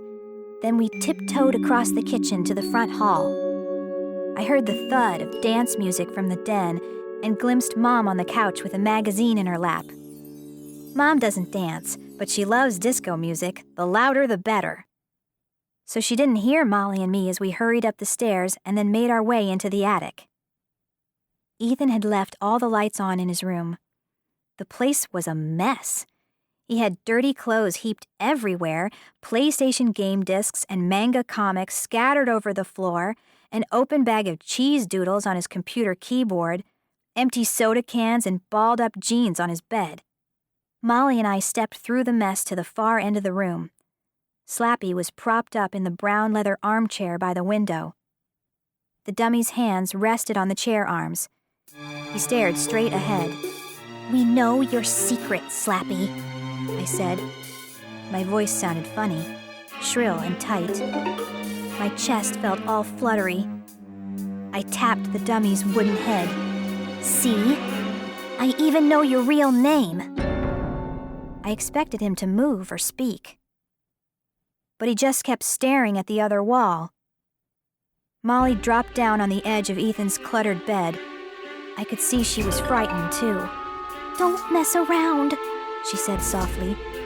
Read the words before he does something horrible. I held the photo tightly in both hands to keep them from shaking. Goodbye forever, Slappy, I said. And then, slowly, I whispered the ancient words. Karu, Mari, Odona, Loma, Molonu, Karano. Silence. I could hear the blood throbbing in my ears. And then I gasped as the dummy's hands slipped off the chair arms, and he slumped forward until his head rested in his lap. He stayed there, limp and lifeless. I stood waiting and watching. But he didn't move again. Then I spun around and pumped both fists in the air. We did it, Molly, I cried happily. We put him to sleep. I expected Molly to jump up and celebrate too, but she didn't move. She stared hard at something on the bed. Molly, what's your problem? I cried. We did it. We're okay now. We put him to sleep. Wait a sec, Brit, Molly murmured. There's something here I think you should see. Chapter 18. Molly reached into the pocket of Ethan's crumpled jeans and pulled out a small rectangular object. It looked like a TV clicker. She dropped it onto the bed. Why was this hanging out of Ethan's pocket? Molly asked. I picked it up and rolled it around in my hand. It had at least a dozen red buttons on the front, but no words. No words anywhere on it. I pushed the top button, then I gasped as Slappy began to move. He raised his head and laughed. Weird, Molly said. Push it again. I pushed the same button. Slappy raised his head and laughed again. "What's up with this?" I cried. I aimed the clicker at Slappy and pushed another button. I'm alive! The dummy screamed in its tinny rasp of a voice. Don't you get it, Britney? I'm alive! I pushed another button. Don't ever snitch on me again, The dummy said in a whisper. I pushed it again. Don't ever snitch on me again. My hand shook as I aimed the controller at Slappy and pushed another button. I don't like you, Britney. Ah! I let out an angry cry and heaved the clicker to the bed. "He did it again!" I screamed. "That creep Ethan did it to me again!" I grabbed up the jeans and threw them across the floor. I turned over the cheese doodles bag and emptied it on his keyboard. I knew I was totally losing it, but I couldn't control my fury. "He must be some kind of electronics genius," Molly said. "The dummy has a computer chip, right? Ethan recorded all those things it said. He deliberately did it all to scare you." It's so totally mean," I said, fighting back tears. "Ethan spilled the paint on that woman at Sunset House, and insulted those people, and ripped my poster in half. And he acted so frightened, like he didn't have any control over the dummy. All an act. All a stupid act." I tore at both sides of my hair. "Ah!" "I knew Ethan was trouble," I said. "But I never dreamed he was so mean and vicious." Molly climbed to her feet. "What are you going to do now?" I let out a long sigh. "I don't know." "Are you going to tell him you know what he did?" Molly demanded. "Are you going to tell your parents? Or are you going to wait a while and get your revenge?" "I don't know," I repeated, my mind spinning. A smile slowly spread across my face. "But I know one thing for sure, Molly. I'm going to get a good night's sleep tonight. No more reason to be scared. I'm never going to worry about that stupid dummy again."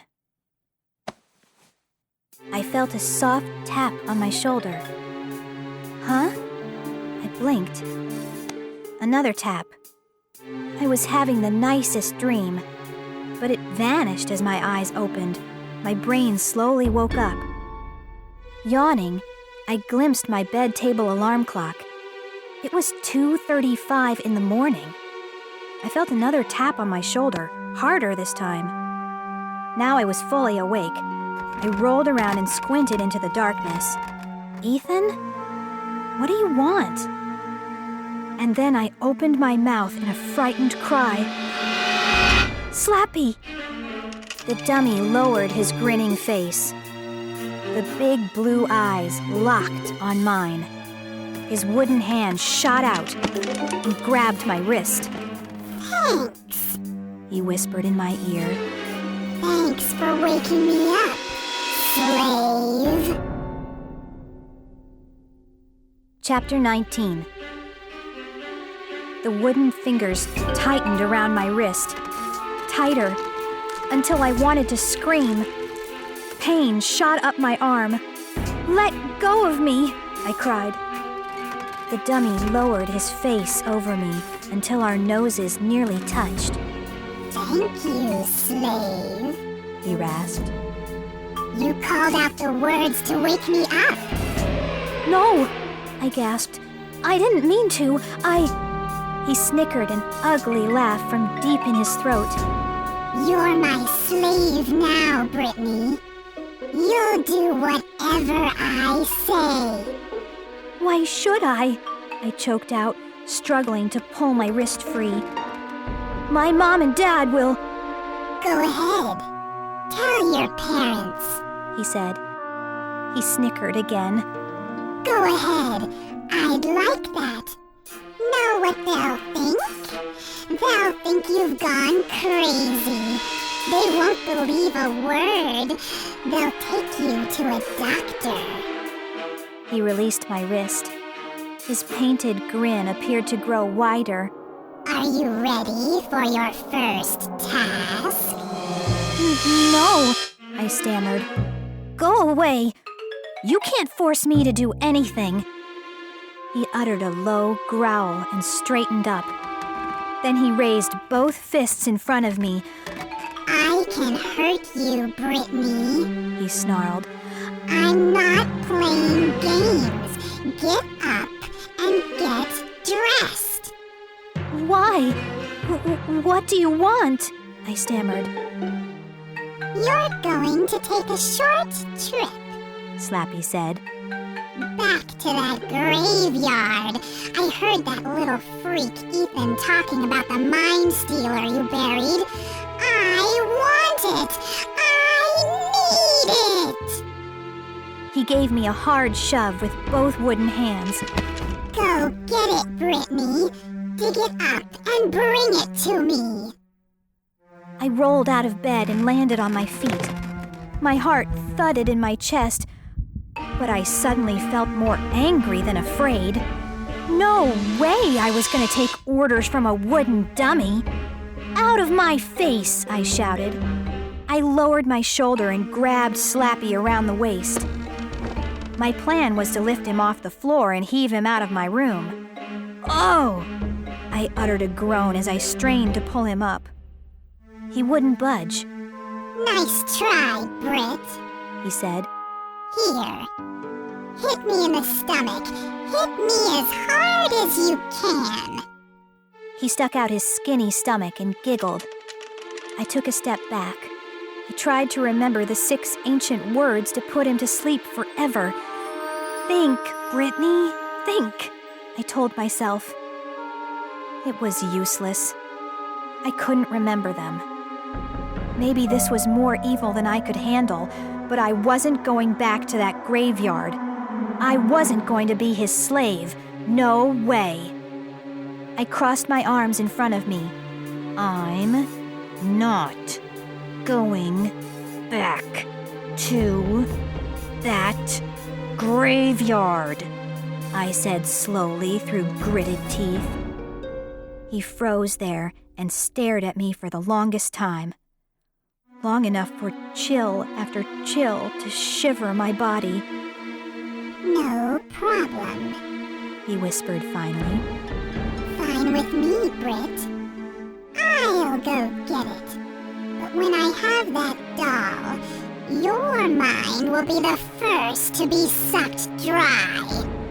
Then you'll be a perfect slave, won't you, my dear?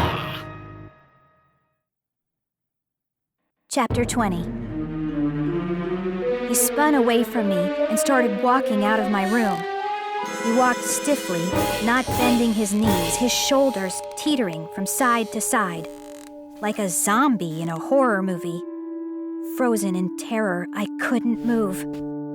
Clump, clump, clump. I listened to him thump down the stairs. A few seconds later, I heard the front door close behind him. He's really doing it.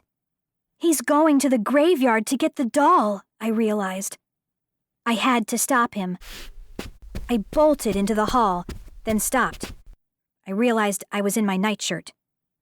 I lurched back into my room, grabbed jeans and a sweatshirt, pulled on my sneakers, and hurried out of the house. It was a cool, clear night. Thin snakes of black cloud curled over a full moon. My shoes squished over the slippery grass as I ran to the street. It must have rained earlier. Puddles of silver moonlight glowed in the street. I saw Slappy clumping through the puddles. He swung his arms as he stormed up the low hill that led to the graveyard. He kept his back straight and tall, his head straight forward as he staggered up the middle of the road. The cool night air helped wake me up. I started to trot. I didn't want to catch up with him, but I didn't want to lose sight of him either. My My heart thumped loudly. In the late night silence, nothing moved. No wind, no cars or voices. The house is all dark, as if Slappy and I were the only two creatures on Earth. Stepping over the silvery puddles, I followed Slappy to the little graveyard. I watched from the other side of the picket fence as he made his way quickly through the rows of crooked gravestones. He stopped at the spot where we buried the Mind Stealer doll and dropped to his knees. My breath caught in my throat. I watched him start to scoop up dirt. His wooden hands made good shovels. The dirt flew up in front of him.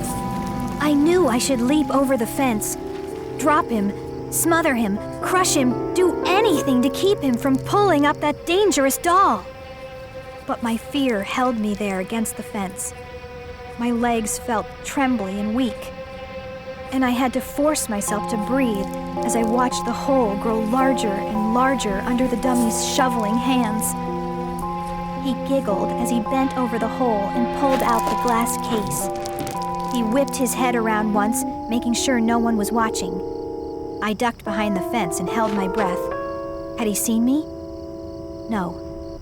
I raised myself high enough to watch him. He pulled himself quickly to his feet and began brushing dirt off the case with one hand. In the eerie silver moonlight, I could see the doll. I could see its shrunken human head bouncing against the glass bottom as Slappy cleaned the case. And then, Slappy set the case down gently on the ground and began to pull off the lid. I gripped the top of the fence so tightly my hands ached. And suddenly, I heard a voice in my head. My voice.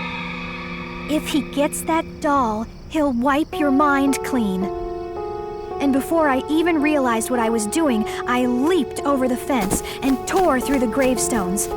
I tackled Slappy around the waist. I shoved him hard away from the doll case. And with a burst of strength, I lifted the thrashing, kicking dummy high above my head. You're dead meat, slave! He screamed. You'll be punished for this! And then it was my turn to scream, as a powerful wave of white light blinded me and wrapped itself around me, trapping me in its beam. Chapter 21. I blinked and blinked again, struggling to fight the light. It divided in two beams of light. Car headlights! My eyes slowly adjusted, and I recognized my parents' car. Dad pushed open the driver's door and slid out. He was in his striped pajamas. "Britney," he called, shielding his eyes with one hand. "We saw you leave. We followed you. What are you doing here with Ethan's dummy?" Slappy had gone limp. I still held him above my head. "Why are you burying Ethan's dummy?" Mom called. She stepped out of the car, wrapping her brown robe around her. "Have you gone crazy? Out here in the middle of the night?" "You know how important that dummy is to Ethan," Dad said. "How could you bury it? How could you do such a mean thing?" You don't understand," I gasped. I'm not burying it. I was trying. I let out a frustrated cry. "Oh, I can't explain it to you. You wouldn't understand." "We have eyes, Britney," Mom said. "We can see the hole you dug. We can see you putting Ethan's dummy into the hole." Dad motioned for Mom to be quiet. "It's okay," he said softly. He climbed over the fence and started walking toward me, a step at a time. "It's okay, Brit. Just stay there, sweetie. Don't move. We'll get you to the doctor first thing in the morning. We'll get you the help you need. Give Dad the dummy, dear," Mom said. "And come get in the car. We'll take care of you. You know we will." Lying limp in my hands, Slappy giggled. You're a big loser, he whispered. Guess we're going home together, slave. I'll come back tomorrow for the doll, then Slappy wins for good. Chapter 22. I couldn't take that.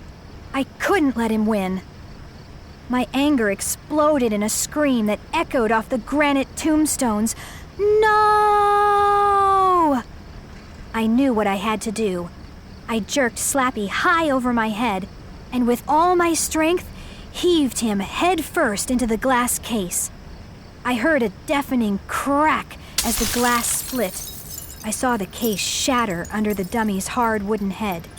Slappy uttered a sharp groan as his face slammed into the doll. Yes, yes!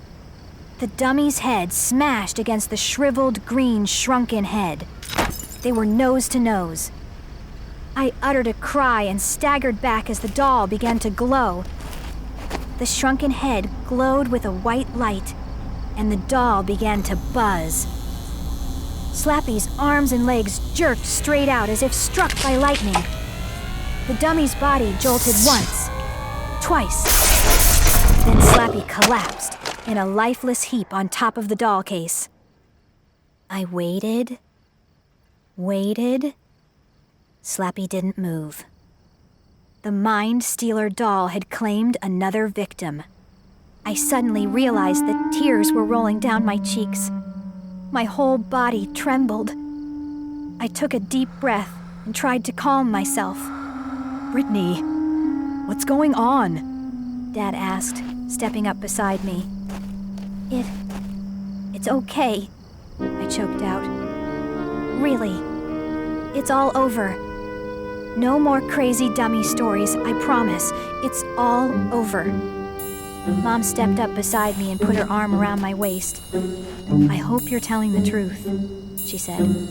I am, I insisted. Here. I gathered up the lifeless dummy and handed it to Dad. Here. Let's take it back to Ethan. Everything will be fine from now on. Let's get you back home, Mom said. She started to guide me to the car. I took a few steps, then remembered the Mind Stealer. One more thing I have to do, I said. Go back to the car. I'll be there in 1 second. I waited till they began walking to the car. The dummy's arms and legs dangled lifelessly as Dad carried it away. I was finally breathing normally. I felt so happy, so relieved. Slappy was gone, his mind erased. Now I just had to deal with the Mind Stealer doll. I dropped to my knees and stared at it through the cracked lid of the glass case. The dry black lips were curled in a smile. The empty eye sockets had opened wide. I forced myself to look away. Carefully, I lifted the case off the ground and lowered it into the hole. Then I began to shove dirt over it, pawing the dirt frantically with both hands. Breathing hard, I scooped dirt into the hole until the case was completely buried. Yes, the doll was buried deep under the dirt now, hidden where it could do no more harm. I pulled myself to my feet and brushed the dirt off the knees of my jeans. My legs were trembling, my heart pounding. I took a deep breath, then I turned and started to walk away. I walked 3 or 4 steps. Then I heard the voice, Slappy's voice. An ugly, crackling rasp, dry as dead leaves. Slappy calling to me from inside the buried doll. I'll be back, Britney. I'm a bad boy.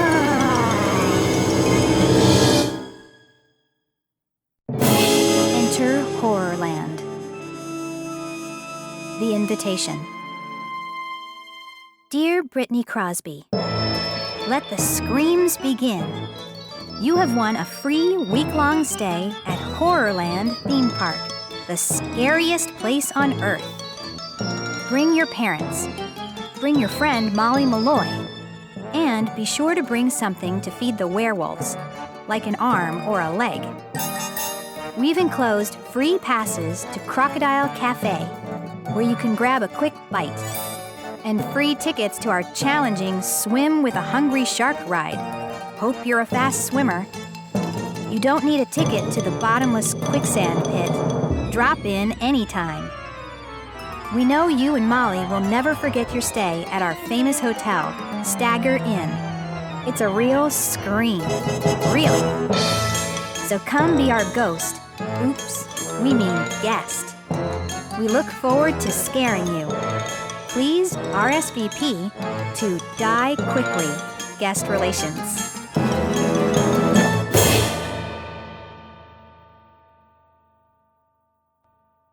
Chapter 1. Molly and I sat in the back seat of my parents' car and talked all the way to HorrorLand. After 4 straight hours of our talk, Dad cranked up the radio as loud as he could. That was his subtle hint that we should take a break.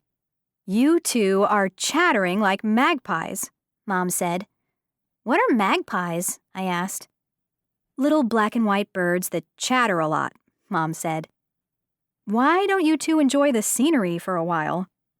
Yeah, for sure, I said. Molly and I went back to our conversation. We were totally psyched. Our friends Caitlin and Jason went to HorrorLand last spring. They told us all about it when they got back. They said it was the coolest place they'd ever been. They have a werewolf petting zoo? Caitlin said. Do you believe it? She laughed. The werewolves looked totally real. It was awesome. Jason liked the rides. He said to be sure to check out the Doom Slide, the world's longest slide. And don't miss Black Lagoon Water Park, he said. You'll love the bottomless canoe ride, and you won't believe Quicksand Beach. Once you start sinking, you think you'll never stop.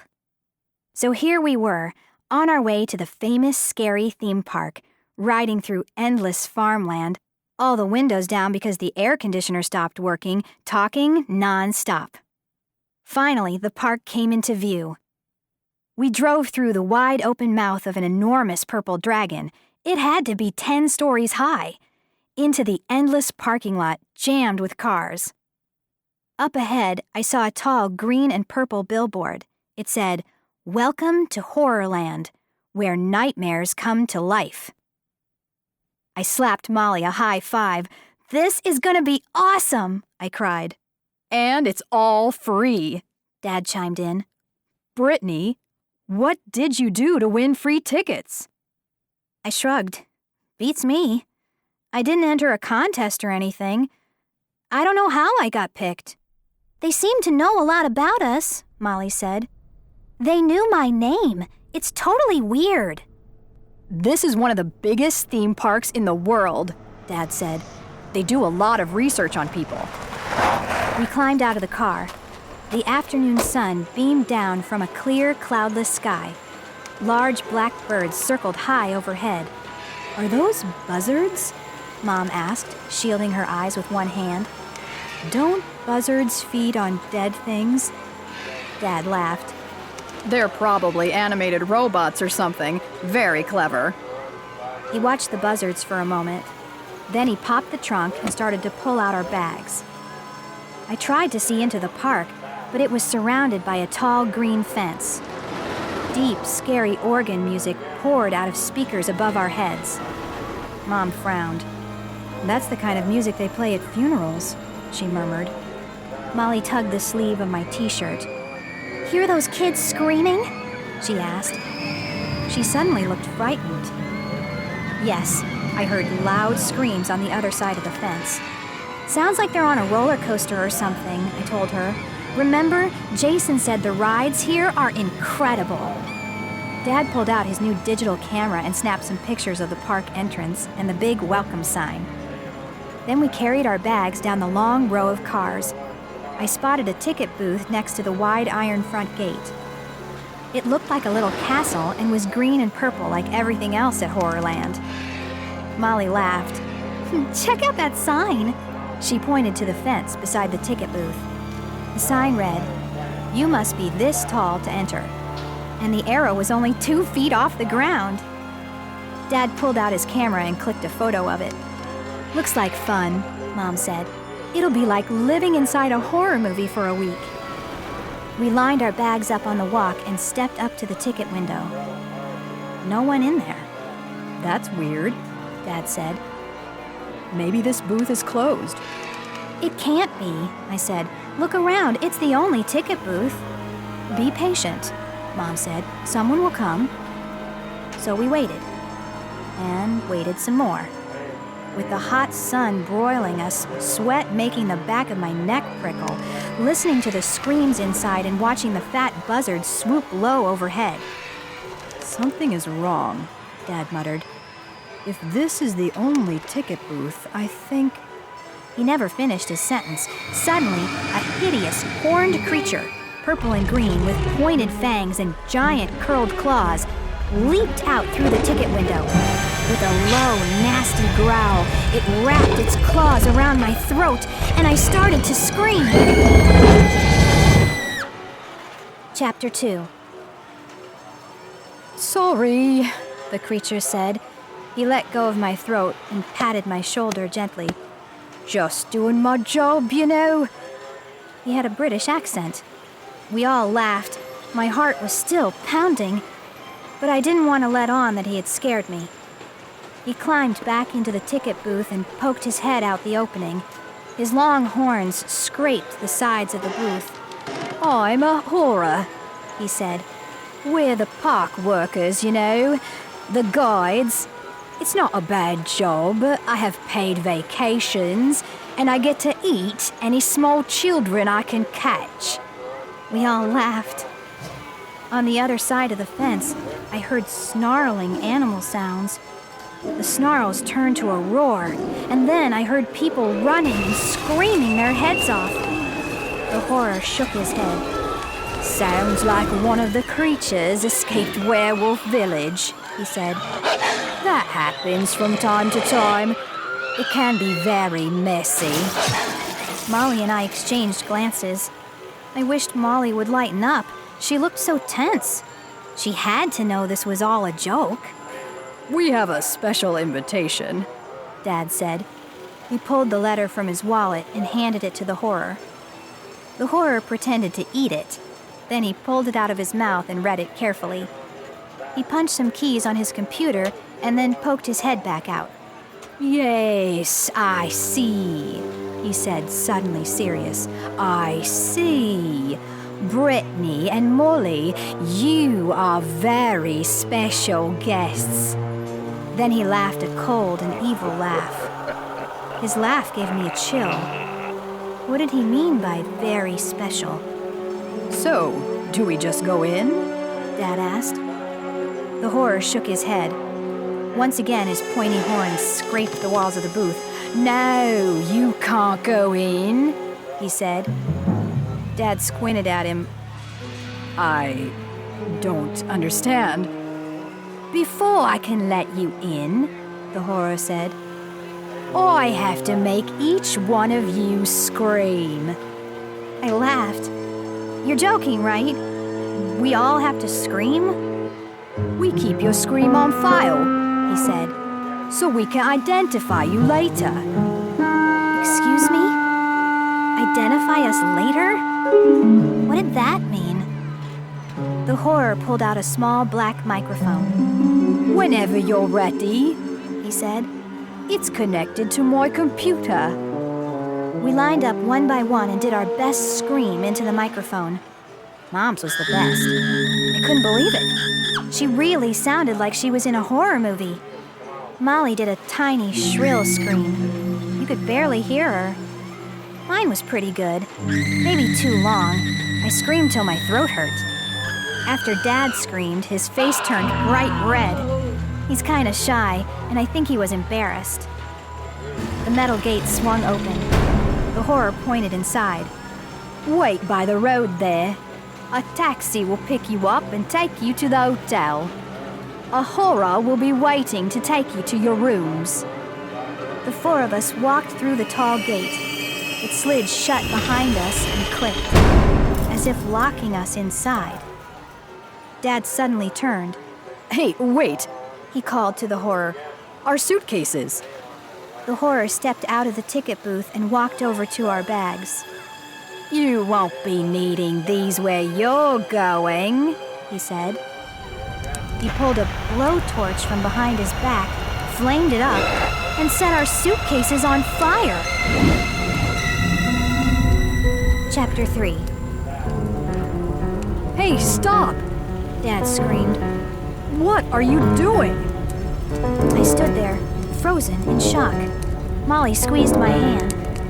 Mom and Dad both grabbed the bars of the metal gate and tried to slide it open, but it had snapped shut.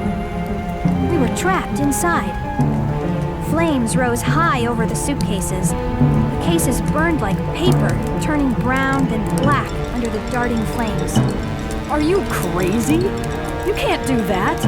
Dad screamed. All our belongings, everything we brought. He tugged at the bars. I peered through the gate. The horror had vanished. Calm down, Mom said, holding onto his shoulder. Come on, Sean, calm down. It has to be a joke. Right, I said. It's special effects, Dad. Don't lose it. We just got here. Bet you $1 million our bags will be at the hotel when we get there. The four of us gazed through the bars. Our cases were black and charred. Flames burned over our clothes, making a sizzling, crackling sound. I spun around when I heard a horn honk. A long yellow taxi squealed to a stop beside us. In big black letters on the side, it read, "Last Ride Cab Company." A horror stuck his head out of the driver's window. "Crosby family, ready for your last ride? All aboard!" he called. He had a high, scratchy voice. He reached back and pulled open the back door for us. All four of us squeezed into the back seat. The brown leather was cracked and faded. The car smelled kind of sour. "Buckle up!" the horror said, making the engine roar. We all reached behind us. "There aren't any seat belts," Molly said. "No problem," the horror muttered. "I've got mine buckled." Is it a long ride? Dad asked. I know a shortcut, he said. The taxi lurched forward. Molly grabbed my arm. As we picked up speed, I stared out at the park. It rolled by so fast, it was mostly a blur of bright colors and faces. I saw some kids running from a giant roaring gorilla, and we passed under a ride where kids were sitting on huge bats, their wings flapping as they circled the sky. A red and black sign on the front of a very tall building read, "Vampire State Building, Blood Donors Welcome."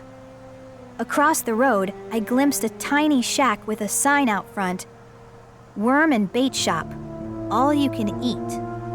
We passed a crowded outdoor theater. Outside, a sign read, "TV's hit show, Dancing with the Squids." Squinting out the window, I saw 3 kids on stage wrestling with giant squids twice their size.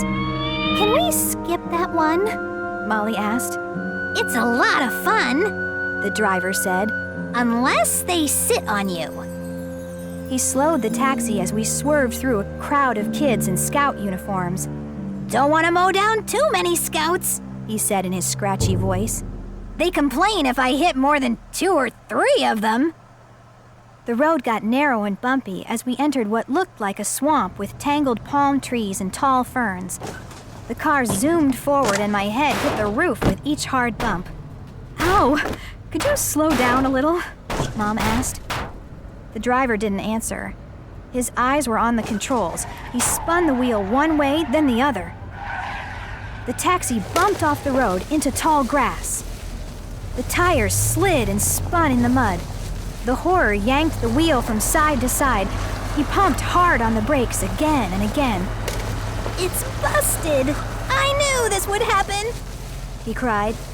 I warned them at the garage! Ow! I yelled as we hit a deep hole. Ferns and tree branches smacked the windows as we sped over the marshy grass. This is no joke! The horror cried. Look!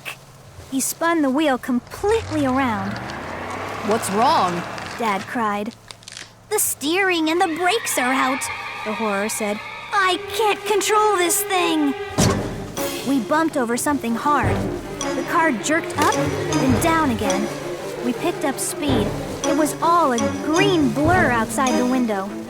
This isn't part of the deal, the horror said. They promised they'd fix it. He pumped the brakes a few more times, but the car roared ahead. I'm really sorry, folks. This never happened before, he said. I'm really sorry to do this. I cried out as he shoved open his door. He let go of the steering wheel, turned his body, and, screaming his head off, dove from the car. I saw him tumble through the tall grass. His open car door scraped against thick vines and tree limbs as we roared past. Faster, bumping and lurching, the four of us bounced with every bump, helpless in the back seat, unable to reach the controls. Then I saw the red brick wall rise up in front of us. I opened my mouth to scream, but Molly beat me to it. We're going to hit it, she wailed. We're going to crash! Chapter 4. Yay! All four of us screamed in horror. As the brick wall rose up in front of us, the taxi squealed to a sudden stop. My head bumped the car roof again. I looked down and saw I was squeezing Molly's hand. Our doors popped open. No one moved. I sat there, shaking, struggling to catch my breath. The driver came trotting up to us. He reached in, took my arm, and helped pull me from the car. Hope you enjoyed the ride, he said. His yellow eyes twinkled. Huh? I gasped. Enjoy? He reached in to help Molly out, too. Mom and Dad scrambled out the other door, shaking their heads, massaging their shoulders, and blinking hard. One of these days, I've got to get a driver's license, the horror said. This happens to me every trip. He pointed to the ground, and we all saw the metal tracks under the taxi tires. The car isn't real. It runs on tracks, I said. The horror nodded. You got that right. I don't really drive it. He rubbed his shoulder. The hardest part of my job is diving out of a speeding car 20 times a day. He shut all the doors, then climbed back behind the wheel. Follow the path to your hotel, he shouted. And if you need a ride, you know who to call. Then the car turned around and rolled away. I hugged Molly and laughed. We all started talking at once. That driver had us all fooled. From now on, I'm not going to believe anything, I said. From now on, I'm going to remember that everything here is a total fake. Famous last words? Yes, you got that right. Chapter 5. We followed the path and found ourselves in a wide, round plaza. Crowds of kids and families walked around the big circle, visiting the shops, food carts, arcades, and rides. A green and purple horror stood on a platform, juggling 3 skulls. Are they real? A little girl asked. The horror held one up. Yeah, this is my Uncle Tony. Everyone laughed. An arrow sign read, Haunted Theater. Another sign pointed to Goodbye Land. Make it your last stop on Earth. Next to it, a green and purple sign read, Welcome to Zombie Plaza. We hope you shop till you drop. This is awesome, I declared. What should we do first? First, we should check in, Dad said. He shielded his eyes with one hand. Where is that guide to take us to the hotel? Why do we have to check in right away? Mom asked. Let's have some fun first. Yeah, fun, I agreed. I vote for fun first. Me too, Molly said. Dad shrugged. Okay. I just want to see if our bags arrive safely. If you haven't guessed it, let me tell you. My dad is a total worrywart, even on vacation. Especially on vacation. Mom wiped her forehead. That crazy taxi ride made my throat so dry. Can we get some ice cream? She pointed to the green and purple cart across the plaza. We dodged 3 teenagers chasing one another with long swords and trotted over to it. It wasn't an ice cream cart. The sign read, "Frozen eyeballs on a stick." Yuck! Molly groaned. A horror in a stained yellow apron leaned on the cart with an ice cream scoop in one hand. Do you want plain or bloodshot? He asked. We ordered 4 plain, and they tasted a lot like vanilla ice cream. As we licked our eyeballs, we walked around Zombie Plaza. Dad, do you have a token? I asked. I pulled him over to an old-fashioned-looking fortune teller's booth. "Madam Doom sees all," the sign announced. Behind the glass sat a wooden dummy of an old woman in a red velvet dress and a matching turban. Dad handed me a shiny HorrorLand token, and I dropped it in the slot. I love these things, I said. I watched Madam Doom creak to life. Her wooden hand slowly moved over a stack of little cards and pushed one out at me. What does it say? Molly asked, bumping up beside me. What's your future? I gazed at the card. Blank. I turned it over. Blank on the other side, too. Hey, I got cheated, I said. And then Madam Doom's mouth moved up and down, and in a creaky voice she said, "You don't have a future, Britney." Huh? I stared at the old woman, waiting for her to say more, but the dummy froze and stared blankly straight ahead. "Another HorrorLand joke," Mom said. "I'll bet you anything that all of her cards are blank." But how did she know my name? I asked. No one heard me. They'd all moved on to a store called Make a Face. The front window was filled with rubber masks. Those don't look like Halloween masks, Molly said. The faces are like real kids. And why do they all look like they're screaming? I followed her inside. Molly and I tried on some totally hairy monster masks. The hair felt like real hair, and the skin was warm. The masks clung to our faces. We had trouble pulling them off. This is so creeping me out, Molly said. Let's move on. No, check this out, I said. I pulled her into the next room. The walls were covered with rubber masks of human faces, mostly kids. Each one is different, Molly said. They must be handmade. The kids all look so pale and sad, and... She stopped and followed my gaze. We both stared at the 2 masks in a display case on the back counter. 2 girls with coppery hair. "Molly," I whispered. "It's us." Chapter 6. A horror stepped up behind the counter. She had long black hair tied in a ponytail and pale yellow eyes. She turned to the 2 masks. "They do look a little like you," she said. "How odd." She started to pull one off its hook. "Want to try them on? They're brand new. I just got them a few minutes ago." Molly backed away. No thanks," she stammered. "But it looks so much like you," the horror said. "You could take it home and totally freak your friends." She held it out to me. "Try it on, Britney. Once it's on, you won't want to take it off." Well... Girls, we have to go, Dad said, stepping up behind us. I really think we should check into the hotel. Molly and I turned and started to follow Mom and Dad out of the store. "Maybe later," I called to the horror. We stepped out onto the plaza. "Whoa, she knew my name too," I said. "What's up with that?" Hey, check it out. Dad pointed to a tall stone building across the plaza. It looked like an old castle with 2 towers and a thick blanket of ivy growing down the side. As we made our way toward it, we could see the sign on the front awning, "Stagger In."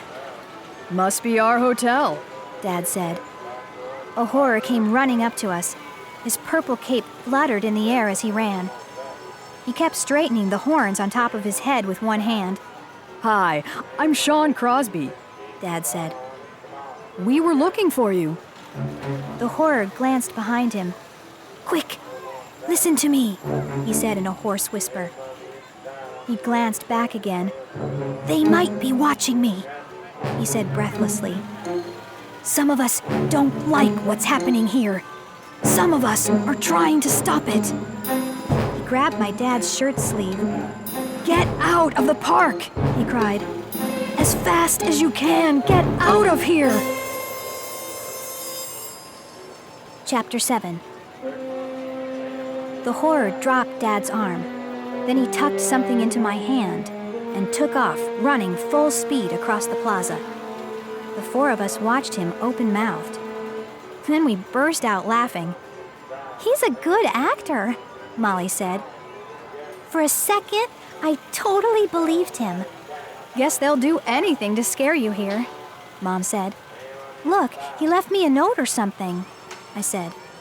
I pulled it out of my palm and unfolded it. Squinting at the scrawled writing, I read it out loud. Find the other park. The other park? Molly said. Where? What does that mean? Another horror came walking up to us. She had long blonde hair flowing back between her curled horns. She wore purple tights under a short, straight green skirt. Welcome to the scariest place on earth, she said, then laughed. My name is Druella. Y'all look scared already. That's a good thing. She smiled at us. You're Britney and Molly, right? She asked. Very special guests. Follow me. She swung her cape behind her and led us into the hotel.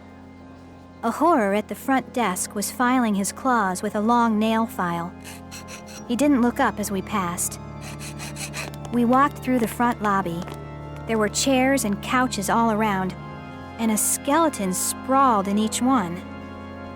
The walls were covered with huge oil paintings, all of children screaming their heads off. A headless man played scary music on an organ in the corner. This is the place to relax, Druella said. She led us into the narrow elevator.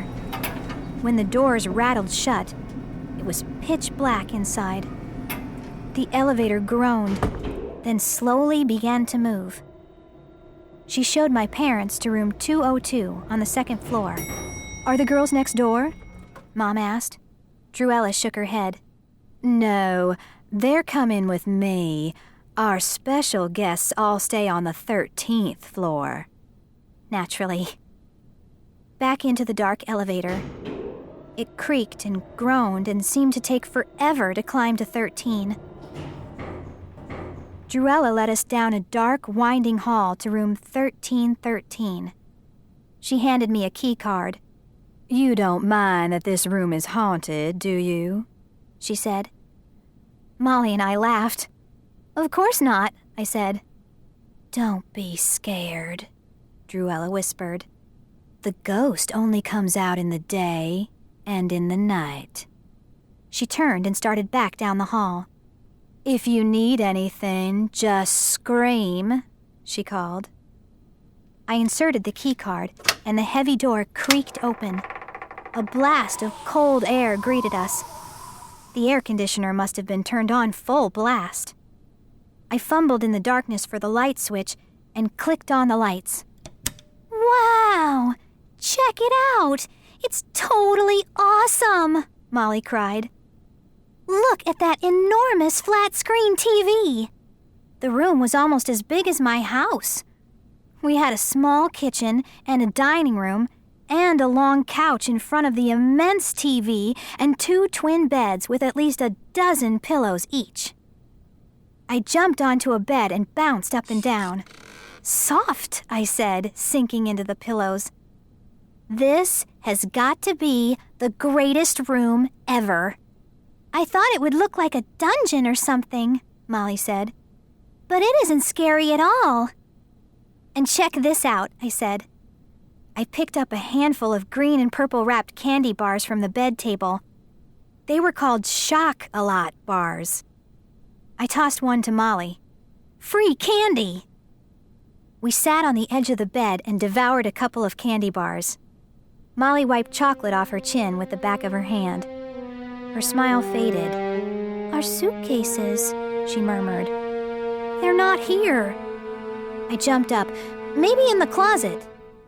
I crossed the room and pulled open the closet door.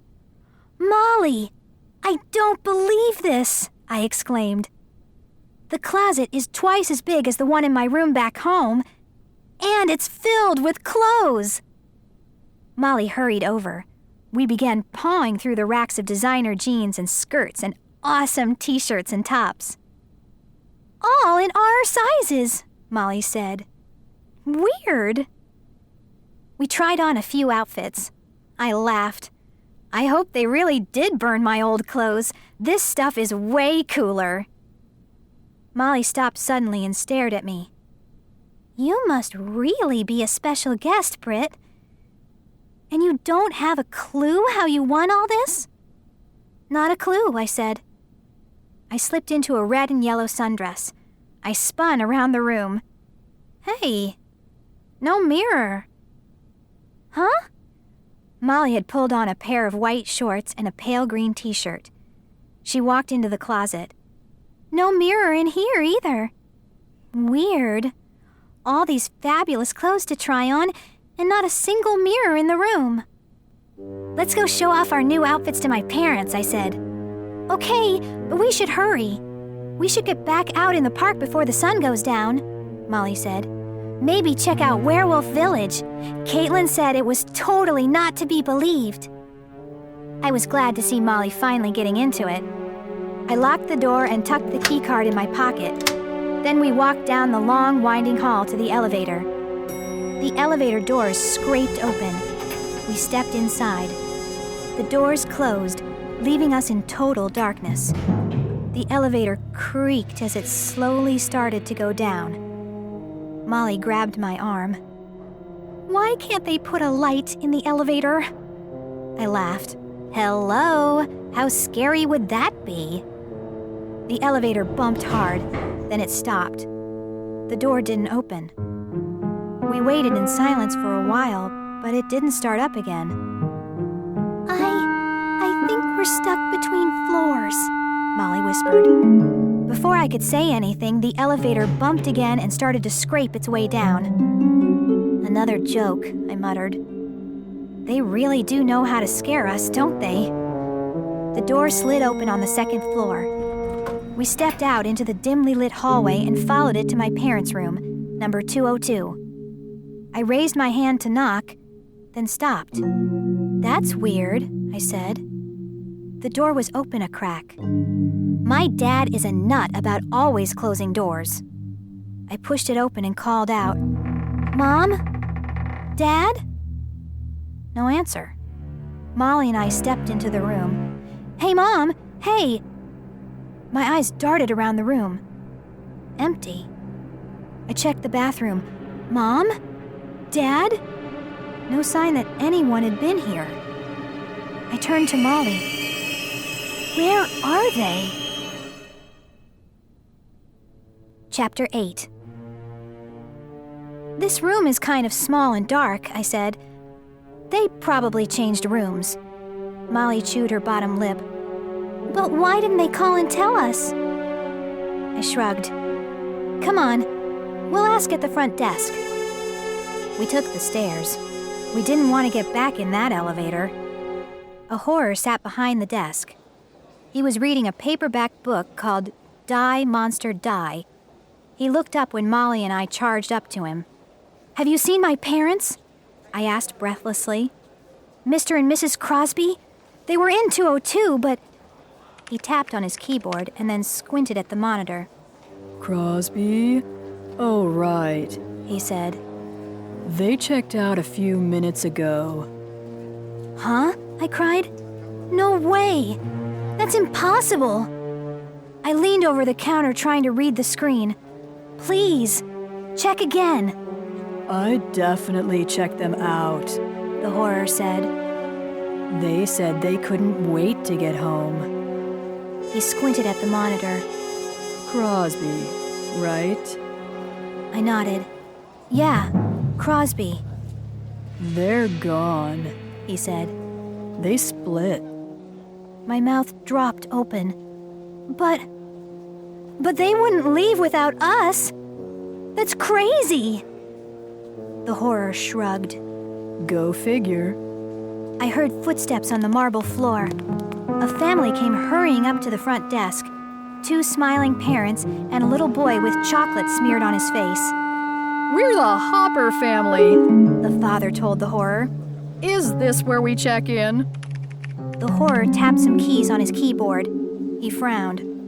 We're pretty full. Do you mind sleeping in the dungeon for a few nights? The torture rack is pretty comfortable. I pulled Molly off to the side. I get it, I said. I don't think we should worry about my parents. It has to be one of the horror's scary jokes. They love scaring us every minute. Molly squinted at me. Do you really think it's just a joke? Maybe we should check your parents' room one more time. All right, I said. We took the stairs.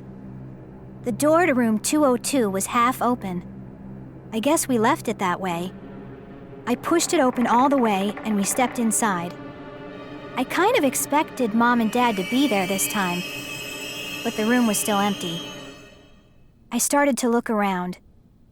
Something on the floor caught my eye. I picked it up and examined it. A camera? Molly said. My dad's digital camera, I murmured, turning it in my hands. It's still on. Your dad wouldn't leave without his camera, Molly said. She bit her bottom lip. I could see she was really tense. Maybe he left it here for us, Molly said. Maybe he took a picture with it, you know, as a clue, to let us know where they went. Yeah, maybe, I said. I could feel myself getting excited. Maybe. I pressed a button on the back, and instantly, a picture came up on the view screen. I held it up to my face, and we both stared at it. No, I stammered. It can't be. The photo was a little blurred, but I could see the figure clearly. The grinning figure standing right here in this hotel room. It was Slappy! This is Alyssa Honeycutt. We hope you've enjoyed this production of Goosebumps HorrorLand, Revenge of the Living Dummy by R.L. Stine. This program was produced and directed by Cheryl Smith. Production copyright 2008 Scholastic Inc. All rights reserved.